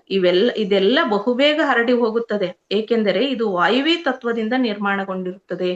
ಇದು ಆಕಾಶ ತತ್ವದಿಂದ ನಿರ್ಮಾಣಗೊಂಡಿರೋದ್ರಿಂದ ಇದು ಗಾಳಿಯಲ್ಲಿ ಬಹುಬೇಗ ಹರಡಿ ಹೋಗುತ್ತೆ. ಏಕೆಂದರೆ ಇದು ವಾಯುವ್ಯ ತತ್ವದಿಂದ ನಿರ್ಮಾಣಗೊಂಡಿರುತ್ತದೆ, ಅದು ಬಹಳ ಸೂಕ್ಷ್ಮ ಇರುತ್ತದೆ ಎಂದು ನನಗೆ ಹೇಳಿದನು. ಯಾಕಂದ್ರೆ ಅದು ಸೂಕ್ಷ್ಮವಾಗಿ ಇರೋದ್ರಿಂದ ಬೇಗ ಅಲ್ಲಿನೇ ಕಳಚಿ ಹೋಗುತ್ತೆ. ಭೌತಿಕ ಶರೀರದಂತೆ ಸಗನ ಯುವಕನಿಗೆ ಆಗ ತಾನು ಜೀವಂತವಾಗಿರುವಂತೆಯೇ ಅನಿಸತೊಡಗಿತು. ತದನಂತರ ಅನಿಸ್ತು, ನಾನು ಭೂಮಿ ಮೇಲೆ ಇಲ್ಲ ಅನ್ನೋದಷ್ಟೇನೆ, ಆದ್ರೆ ಜೀವಂತವಾಗಿ ಇದೀನೇನೋ ಅಂತ ಅನಿಸ್ತಾ ತೊಡಗಿತು. ಅವನು ನೆಲದ ಮೇಲೆ ತಲೆ ಹಿಡಿದುಕೊಂಡು ಕುಳಿತು ಬಹಳ ಅಳತೊಡಗಿದನು. ನಾನು ಆ ದೇಹವನ್ನು ಬಿಟ್ಟು ಬಂದ್ಬಿಟ್ನಲ್ಲ ಅಂತ ಹೇಳ್ಬಿಟ್ಟು ತುಂಬಾ ಅಳತೊಡಗಿದನು. ಇದೆಲ್ಲ ಮಾಡಲು ಅವನಿಗೆ ನನ್ನ ಮಿತ್ರನು ಮುಕ್ತ ಬಿಟ್ಟನು. ಸದ್ಯ ದುಃಖ ಬಂದಾಗ ದುಃಖ ಪಡ್ಲಿ, ಅದು ಮುಕ್ತಾಯ ಆಗ್ಲಿ ಅಂತ ಹೇಳಿ ಮುಕ್ತವಾಗಿ ಬಿಟ್ಟನು. ಆ ಯುವಕನ ಭಾವನಾತ್ಮಕ ಅಥವಾ ಸೂಕ್ಷ್ಮ ಶರೀರ ಬಹಳ ಬಾರಿ ಒತ್ತಡದಿಂದ ಪಾರಾಗಿ ಬಂದಿದೆ, ಆದ್ದರಿಂದ ಅದರ ಪ್ರತಿಕ್ರಿಯೆ ಜರುಗಲೇಬೇಕು ಎಂದು ನನಗೆ ಹೇಳಿದನು. ಅವನು ಬಹಳ ಒತ್ತಡದ ಸಂದರ್ಭದಲ್ಲಿ ತನ್ನ ಪ್ರಾಣವನ್ನ ತ್ಯಾಗ ಮಾಡಿರೋದ್ರಿಂದ ಅದನ್ನೆಲ್ಲ ಕಳ್ಕೋಬೇಕು. ನಾವೇನು ಧ್ಯಾನ ಮಾಡ್ಬೇಕಾದ್ರೆ ಹೊರಗ್ ಹೋಗ್ಬೇಕು ನಮ್ಮಲ್ಲಿ ಇರ್ತಕ್ಕಂಥದ್ದಂತ ಹೇಳ್ತೀವಲ್ಲ ಮಾಸ್ಟರ್ಸ್, ಅದನ್ನ ನಾವು ಮುಂದಿನ ಲೋಕದಲ್ಲಿ ಮಾಡ್ತಕ್ಕಂಥ ಸರ್ಕಸ್ ಅನ್ನ ಈಗ್ಲೇ ಧ್ಯಾನದಲ್ಲಿ ಎಲ್ಲದನ್ನು ಪರಿಹಾರ ಮಾಡ್ಕೊಂಡು ಸಂಸಿದ್ಧರಾಗಬೇಕು ಅಂತ ಹೇಳ್ತಿದ್ದಾರೆ ಮಾಸ್ಟರ್ಸ್. ಯುವಕನಿಗೆ ತಾನು ಯಾವುದೋ ಒಂದು ವಿಧದಲ್ಲಿ ವಿಫಲನಾಗಿರುವೆ ಎಂದೆನಿಸತೊಡಗಿತು. ಆ ಯುವಕನಿಗೆ ನಾನು ಏನೋ ತಪ್ಪು ಮಾಡ್ಬಿಟ್ಟು ಜೀವ ಕಳ್ಕೋಬೇಕಾಯ್ತಲ್ಲ ಅಂತ ಅನಿಸ್ತಾ ಇತ್ತು. ಆದ್ರೆ ಇಲ್ಲಿವರೆಗೂ ತಾನು ಸತ್ತಿರುವೆನೆಂದು ಅವನಿಗೆ ಅನಿಸಿರಲಿಲ್ಲ. ನನ್ನೊಂದಿಗೆ ಬಾ, ಈ ಕುರಿತು ನಾವು ಮಾತನಾಡೋಣ ಎಂದು ಹೇಳುತ್ತಾ ನನ್ನ ಮಿತ್ರನು ಅವನನ್ನು ತೆಕ್ಕೆಯಲ್ಲಿ ತೆಗೆದುಕೊಂಡು ಆ ಯುವಕನಿಗೆ ತಿಳಿಯದಂತೆ ಅವನನ್ನು ಘಟನಾ ಸ್ಥಳದಿಂದ ದೂರ ತಂದನು. ಕೆಲವೇ ಸೆಕೆಂಡ್ಗಳಲ್ಲಿ ನಾವು ಅಲ್ಲಿಂದ ದೂರದ ಹಳ್ಳಿಗೆ ಬಂದಿದ್ದೆವು. ಬರೇ ಅದೇ ಘಟನೆಯನ್ನ ನೋಡ್ತಾ ಇದ್ರೆ ಪುನಃ ದುಃಖದಲ್ಲಿ ಬೀಳ್ತಾನೆ ಅಂತ ಹೇಳ್ಬಿಟ್ಟು ನಾವು ದೂರದ ಸ್ಥಳಕ್ಕೆ ಹೋಗೋಣ, ನಾವು ಮಾತಾಡೋಣ ಬಾ ಅಂತ ಹೇಳ್ಬಿಟ್ಟು ಮಾತಿನ ಪರಿಯಲ್ಲಿ ಆತನನ್ನ ಬೇರೆ ಸ್ಥಳಕ್ಕೆ ಸ್ಥಳಾಂತರಿಸ್ತಾರೆ ಮಾಸ್ಟರ್ಸ್. ನನ್ನ ಮಿತ್ರನು ಅವನನ್ನು ಅರಣ್ಯದ ಬಳಿಯ ನದಿಯೊಂದು ಹರಿದು ಬಂದು ದೊಡ್ಡ ನದಿಯಲ್ಲಿ ಸಂಗಮವಾಗುವಂತ ಒಂದು ಸುಂದರವಾದ ಸ್ಥಳದಲ್ಲಿ ತೆಗೆದುಕೊಂಡು ಬಂದು ಅದರ ದಡದಲ್ಲಿ ನಾವು ಸುಮ್ಮನೆ ಕುಳಿತುಕೊಂಡೆವು. ಅಲ್ಲಿಂದ ಆ ಘಟನೆ ನಡೆದಂತ ಸ್ಥಳದಿಂದ ಸೂಕ್ಷ್ಮ ಶರೀರದಲ್ಲಿ ಕರೆದುಕೊಂಡು ಒಂದು ಸುಂದರ ಪ್ರಕೃತಿ ತಾಣಕ್ಕೆ ಕರೆದುಕೊಂಡು ಬರ್ತಾರೆ ಮಾಸ್ಟರ್ಸ್. ಆ ಭಯಂಕರ ಬೆಂಕಿಯ ಬಳಿಕ ಇಲ್ಲಿ ಕುಳಿತುಕೊಳ್ಳುವುದು ನಮಗೆ ಸ್ವರ್ಗದಲ್ಲಿ ತಲುಪಿದಂತೆ ಆಯಿತು. ಇದ್ದದ್ದು ಸುಟ್ಟು ಕರಕಲಾದಂತಹ ಸ್ಥಳದಲ್ಲಿ ಬೆಂಕಿ ಉರಿದಂತ ಸ್ಥಳದಿಂದ ಈಗ ತಂಪಾದ ನೀರ್ ಹರಿತಕ್ಕಂತ ನದಿಯ ಸಂಗಮ ಸ್ಥಳದಲ್ಲಿ ಬಂದಿದ್ರಿಂದ ಒಂದು ಸ್ವರ್ಗದಲ್ಲೇ ಬಂದ್ವೇನೋ ಅನ್ನೋ ರೀತಿಯಲ್ಲಿ ಅವರಿಗೆ ಅನಿಸ್ತಾ ಇತ್ತು. ನನ್ನ ಮಿತ್ರನು ಸ್ವಲ್ಪ ಹೇಳಲು ಪ್ರಾರಂಭಿಸಿದನು. ಇದರೊಂದಿಗೆ ಅವನ ಮನಸ್ಸಿನಲ್ಲಿ ಭಯವು ನಿಧಾನವಾಗಿ ಕಡಿಮೆಯಾಗುತ್ತಾ ಬಂತು. ಆ ಯುವಕನು ಇಲ್ಲಿಯವರೆಗೆ ಜರುಗಿದ ಘಟನೆಗಳ ಸ್ಪಷ್ಟೀಕರಣವನ್ನು ಕೇಳಿದನು. ಇದುವರೆಗೆ ಏನೇನಾಯ್ತು ಅಂತೆಲ್ಲ ಸ್ಪಷ್ಟೀಕರಣವನ್ನು ಕೇಳಿದನು. ಮೊದಲು ನಾನು ಸತ್ತಿರುವೆನೆಂಬುದನ್ನು ಅವನು ನಂಬಲು ತಯಾರಿರಲಿಲ್ಲ. ನೀನು ಜೀವಂತ ಇಲ್ಲಪ್ಪ, ದೇಹ ಬಿಟ್ಟು ಬಂದಿದ್ಯಾ ಅಂತ ಹೇಳಿದ್ರು ಕೂಡ ಅದನ್ನ ನಂಬಲಿಕ್ಕೆ ತಯಾರಿರ್ಲಿಲ್ಲ. ನಾನು ಸ್ವಯಂ ಜೀವಂತವಾಗಿರುವೆನೆಂಬ ಅನುಭವ ಆಗುತ್ತಿರುವಾಗ ನಾನು ಮರಣ ಹೊಂದಲು ಹೇಗೆ ಸಾಧ್ಯ? ಇಲ್ಲವಲ್ಲ, ನಾನು ಬದುಕಿದ್ದೀನಲ್ವಾ, ನಾನು ಎಲ್ಲ ಘಟನೆಗಳನ್ನು ನೋಡ್ತಿದ್ದೀನಲ್ವಾ, ನಾನು ಹೇಗೆ ಸತ್ತಿದ್ದೀನಿ ಅಂತ ಕೇಳ್ತಾ ಇದ್ದಾನೆ ಮಾಸ್ಟರ್. ಆಗ ನಾವು ಅವನನ್ನು ನೀನು ಎಲ್ಲಿ ಇರುತ್ತಿದ್ದೆ ಎಂದು ಕೇಳಿದೆವು. ಅವನು ತನ್ನ ಮನೆಯ ವಿಳಾಸ ಹೇಳಿದನು. ನಡೆ, ನಾವು ಅಲ್ಲಿಗೆ ಹೋಗಿ ನಿಮ್ಮ ತಂದೆ ತಾಯಿಗಳು ಇನ್ನು ಮಲಗಿರುವರೋ ಅಥವಾ ಇಲ್ಲವೋ ಎಂಬುದನ್ನು ನೋಡೋಣ ಎಂದು ನಾವು ಹೇಳಿದೆವು. ಯಾಕಂದ್ರೆ ಇದು ರಾತ್ರಿ ನಡೆದಂತ ಘಟನೆ ಆಗಿದ್ದರಿಂದ ಅವನು ನಿಮ್ ಮನೆ ಎಲ್ಲಿ ಅಂತ ಕೇಳ್ತಾರೆ ಮಾಸ್ಟರ್ಸ್. ಅವಾಗ ಆ ಮನೆ ಹತ್ರ ಕರ್ಕೊಂಡು ಹೋಗ್ತಾರೆ. ಆ ಮನೆಯಲ್ಲಿ ಈತ ಯುದ್ಧದಲ್ಲಿ ಭಾಗವಹಿಸ್ಲಿಕ್ಕೆ ಬಂದಂತ ಪೈಲಟ್ ಆಗಿರೋ ನಿಮ್ಮ ತಂದೆ ತಾಯಿ ಅವ್ರಿಗಿನ್ನೂ ಆ ವಿಷಯ ತಿಳಿದಿರೋದಿಲ್ಲ. ನಿಮ್ಮ ತಂದೆ ತಾಯಿ ಮಲಗಿದಾರೋ ಅಥವಾ ಏನ್ ಮಾಡ್ತಿದಾರ ಅಂತ ನೋಡೋಣ ನಡಿ ಅಂತ ಹೇಳ್ಬಿಟ್ಟು ಆ ಸ್ಥಳಕ್ಕೆ ಕರೆದೊಯ್ತಾರೆ. ಆದ್ರೆ ಅವನು ಆ ಕಡೆ ಇರುವ ತನ್ನ ಮನೆಯತ್ತ ಕೈ ಮಾಡಿ ತೋರಿಸಿದನು. ಅಲ್ಲಿ ಹೋದರೆ ಅವರ ಪರಿವಾರದ ಜನರು ಈಗ ತಾನೇ ಮಲಗಲು ಹೋಗಿದ್ದರು, ಆದರೆ ಇನ್ನೂ ಮಲಗಿರಲಿಲ್ಲ. ಬಹಳಷ್ಟು ಜನರು ಅವನ ಮನೆಯತ್ತ ಹೊರಟಿರುವುದನ್ನು ನೋಡಿಯೂ ಆ ಹುಡುಗನಿಗೆ ತಿಳಿಲಿಲ್ಲ. ಅವರು ಅವನ ತಂದೆ ತಾಯಿಗಳನ್ನು ಗಮನವಿಟ್ಟು ನೋಡುತ್ತಿದ್ದರು. ನನ್ನ ಮಿತ್ರರು ಅವನೊಂದಿಗೆ ಮಾತನಾಡುವುದರಲ್ಲಿ ತನ್ಮಯನಾಗಿದ್ದನು. ಈ ರೀತಿಯಾಗಿ ಅವನು ಆ ಯುವಕನ ಗಮನವನ್ನು ಹೋಗಗೊಡಲಿಲ್ಲ. ಅಂದ್ರೆ ಆ ವಿಷಯ ಸ್ವಲ್ಪ ತಿಳಿಯಿತು, ವಿಮಾನ ಈ ರೀತಿಯಾಗಿ ಉರಿದಿದೆ, ಇವರ ಮಗ ತೀರಿ ಹೋಗಿದಾನಂತ. ಆದ್ರೆ ಅವರ ತಂದೆ ತಾಯಿಗಳಿಗೆ ವಿಷಯ ಮುಟ್ಟಿರ್ಲಿಲ್ಲ. ಇನ್ನೂ ಕೂಡ ಸುತ್ತಮುತ್ತಲಿನವರು ಯಾವ್ದ್ರಿಂದನೋ ವಿಷಯ ತಿಳ್ಕೊಂಡ್ಬಿಟ್ಟು ಅವ್ರ ಮನೆ ಹತ್ರ ಧಾವಿಸ್ತಾ ಇದ್ರು. ಆದ್ರೆ ಅವರ ತಂದೆ ತಾಯಿಗಳನ್ನು ಗಮನವಿಟ್ಟೇ ನೋಡ್ತಾ ಇದ್ರು. ಅವರ ಮಿತ್ರ ಮಾತನಾಡುವುದರಲ್ಲಿ ತನ್ಮಯನಾಗಿದ್ದನು. ಅಂದ್ರೆ ಈ ಸೂಕ್ಷ್ಮ ಶರೀರದಲ್ಲಿ ಇದ್ದಂತ ವ್ಯಕ್ತಿಯಲ್ಲಿ ಈ ಭಾರತೀಯ ಮಿತ್ರ ಮಾತಾಡ್ತಾ ಇದ್ದ. ಆ ಯುವಕನ ಗಮನವನ್ನು ಆ ಕಡೆ ಹೋಗ್ಲಿಕ್ಕೆ ಬಿಡ್ಲಿಲ್ಲ. ಇಲ್ಲವಾದರೆ ಅವನಿಗೆ ಸ್ವಲ್ಪ ವಿಚಿತ್ರವೆನಿಸುತ್ತಿತ್ತು. ಇದೇನು, ನಾನು ಇಲ್ಲೇ ಇದ್ದೀನಿ, ಈ ಜನ ಎಲ್ಲ ನಮ್ಮನೆ ಕಡೆ ಯಾಕೆ ಹೋಗ್ತಿದ್ದಾರೆ ಅಂತ ಹೇಳ್ಬಿಟ್ಟು ಸ್ವಲ್ಪ ಹೊತ್ತಿನ ಬಳಿಕ ಮೊದಲು ಅವನ ತಂದೆ ಮೇಲೆ ಅವನ ತಂದೆ ಆಮೇಲೆ ಅವನ ತಾಯಿ ಮಲಗಿಕೊಂಡರು. ಅವ್ರ ಮನೆಗೆ ಹೋಗಿ ನೋಡ್ತಾರೆ. ಮೊದಲು ಅವ್ರ ತಂದೆ ನಿದ್ದೆ ಬಂತು ಹೇಳಿ ನಿದ್ರೆಗೆ ಜಾರ್ತಾರೆ. ಆಮೇಲೆ ಅವ್ರ ತಾಯಿ ಮಲಗ್ತಾರೆ. ಅವರು ಶರೀರದಿಂದ ಹೊರ ಬರುತ್ತಿದ್ದಂತೆಯೇ ತಮ್ಮ ಮಗನನ್ನು ನೋಡಿ ಬಹಳ ಆನಂದಿತರು. ಅವರು ನಿದ್ದೆಗೆ ಜಾರಿದ ತಕ್ಷಣ ಅವರ ಸೂಕ್ಷ್ಮ ಶರೀರ ಹೊರ ಬಂತು. ಆಗ ಅವ್ರ ಮಗನ ಕೂಡ ಸೂಕ್ಷ್ಮ ಶರೀರದಲ್ಲಿ ಇದ್ದಿದ್ದರಿಂದ ತಕ್ಷಣನೇ ಗುರುತಿಸಿ ಅವ್ರಿಗೆ ತುಂಬಾ ಸಂತೋಷ ಆಗುತ್ತೆ. ನನ್ನ ಮಿತ್ರನು ಏನು ಜರುಗಿದೆ ಎಂಬುದನ್ನು ಅವರಿಗೆ ಹೇಳತೊಡಗಿದನು. ಈ ಸೂಚನೆಯನ್ನು ನೀಡಲು ಅವರನ್ನು ಮಾನಸಿಕವಾಗಿ ತಯಾರಿಗೊಳಿಸತೊಡಗಿದನು. ಅವರಿಗೆ ಈ ವಿಷಯವನ್ನ ಮುಟ್ಟಿಸ್ಲಿಕ್ಕೋಸ್ಕರ ಸೂಕ್ಷ್ಮ ಶರೀರದಲ್ಲಿ ಅವರು ಈ ವಿಷಯವನ್ನ ಗ್ರಹಿಸ್ಲಿ ಅಂತ ಹೇಳ್ಬಿಟ್ಟು ಹೇಳಲಿಕ್ಕೆ ತಯಾರಿ ಮಾಡ್ತಾ ಇದ್ರು. ಏಕೆಂದರೆ ಅವರಿಗೆ ಈ ಸಮಾಚಾರವು ನಾಳೆ ದೊರೆಯುವುದು. ಯಾಕಂದ್ರೆ ಭೌತಿಕವಾಗಿ ಅವರಿಗೆ ಸಮಾಚಾರ ನಾಳೆ ದೊರೆಯುತ್ತೆ. ಆದ್ರೆ ಇವತ್ತು ಅವರಿಗೆ ಆ ವಿಷಯವನ್ನ ತಿಳಿಸ್ಬೇಕಾಗಿತ್ತು. ಅದಕ್ಕೋಸ್ಕರ ಅದನ್ನ ತಯಾರಿ ಮಾಡಿದೆವು. ಆರಂಭದಲ್ಲಿ ಅವರು ಹೆದರಿದರು. ಆದರೆ ಹೇಗೋ ಮಗನೊಂದಿಗೆ ಭೇಟಿ ಆಗಬಲ್ಲವೆಂಬ ಕಾರಣಕ್ಕೆ ಬೇಗನೆ ಸಂಭಾಳಿಸಿಕೊಂಡರು. ಹೇಗೂ ಕೂಡ ಮಗನನ್ನು ಈ ರೂಪದಲ್ಲಾದ್ರೂ ಕೂಡ ನೋಡ್ಬಹುದಲ್ಲ ಅಂತ ಸಂಭಾಳಿಸಿಕೊಂಡರು. ಮಲಗಿದಾಗ ಅವರ ಶರೀರದಿಂದ ಹೊರಬಂದ ಮೇಲೆ ಅವರು ಅವನೊಂದಿಗೆ ಭೇಟಿ ಆಗಬಲ್ಲರೆಂಬುದನ್ನು ತಿಳಿದುಕೊಂಡು ಅವರ ದುಃಖವು ಸ್ವಲ್ಪ ಹಗುರವಾಯಿತು. ಹೇಗಾದ್ರೂ ಯಾವುದೇ ರೂಪದಲ್ಲಾದ್ರೂ ಮಗನನ್ನ ಭೇಟಿ ಆಗ್ತೀವಲ್ಲ ಅನ್ನೋದ್ರಿಂದ ಅವರ ದುಃಖ ಸ್ವಲ್ಪ ಕಡಿಮೆ ಇತ್ತು. ಜನರು ಶರೀರದಿಂದ ಬಂದ ಮೇಲೆ ಏನನ್ನು ನೋಡುವರೋ, ಏನನ್ನು ತಿಳಿದುಕೊಳ್ಳುವರೋ ಅದನ್ನೆಲ್ಲ ನಿಜ ಜೀವನದಲ್ಲಿ ನೆನಪಿನಲ್ಲಿ ಇಟ್ಟುಕೊಳ್ಳದಿರುವುದು ಮಹಾ ಕರುಣೆಯ ಸಂಗತಿಯಾಗಿದೆ. ನಾವು ಪ್ರತಿದಿನ ದೇಹದಿಂದ ಹೊರಬಂದಾಗ ಸೂಕ್ಷ್ಮ ಶರೀರದಲ್ಲಿ ನಡೀತಕ್ಕಂಥದ್ದನ್ನ ನೆನಪಿನಲ್ಲಿ ಇಟ್ಕೊಂಡಿರ್ತಕ್ಕಂಥದ್ದು ಒಂದು ಕರುಣೆಯ ಸಂಗತಿನೇ ಆಗಿದೆ. ಅದೆಲ್ಲದೂ ಕೂಡ ಮುಂಚಿತವಾಗಿ ತಿಳಿದ್ರೆ ಇನ್ನೂ ಜಾಸ್ತಿ ದುಃಖದಲ್ಲೇ ಇರ್ತೀವಿ ಅಂತ ಹೇಳ್ತಿದ್ದಾರೆ ಮಾಸ್ಟರ್ಸ್. ಬಹಳಷ್ಟು ಜನರಿಗೆ ಅಪಘಾತ ಇಲ್ಲವೇ ಮರಣ ಸಂಭವಿಸುವ ಮುಂಚೆಯೇ ಅವರ ಅನುಭೂತಿಯು ಮೊದಲೇ ಆಗುತ್ತದೆ. ಪ್ರತಿಯೊಬ್ಬರಿಗೂ ಕೂಡ ಆ ಅನುಭೂತಿ ಅಂತಕ್ಕಂಥದ್ದು ಮೊದಲೇ ಆಗಿರ್ತದೆ ಎಂಬ ಸಂಗತಿಯು ನನಗೀಗ ಅರ್ಥವಾಗತೊಡಗಿತು. ಅವರಿಗೆ ಸೂಕ್ಷ್ಮ ಲೋಕದಲ್ಲಿ ಈ ಸಮಾಚಾರವನ್ನು ನೀಡಲಾಗುತ್ತದೆ. ಮರುದಿನ ಮುಂಜಾನೆ ಎಚ್ಚರವಾದ ಮೇಲೆ ಅದರ ಚಿಕ್ಕ ಒಳಗೂ ಕೂಡ ನೆನಪಿನಲ್ಲಿ ಉಳಿದಿರುತ್ತದೆ. ಸೂಕ್ಷ್ಮ ಶರೀರದಲ್ಲಿ ಮುಂಚಿತವಾಗಿ ತಿಳಿದಿರುತ್ತದೆ.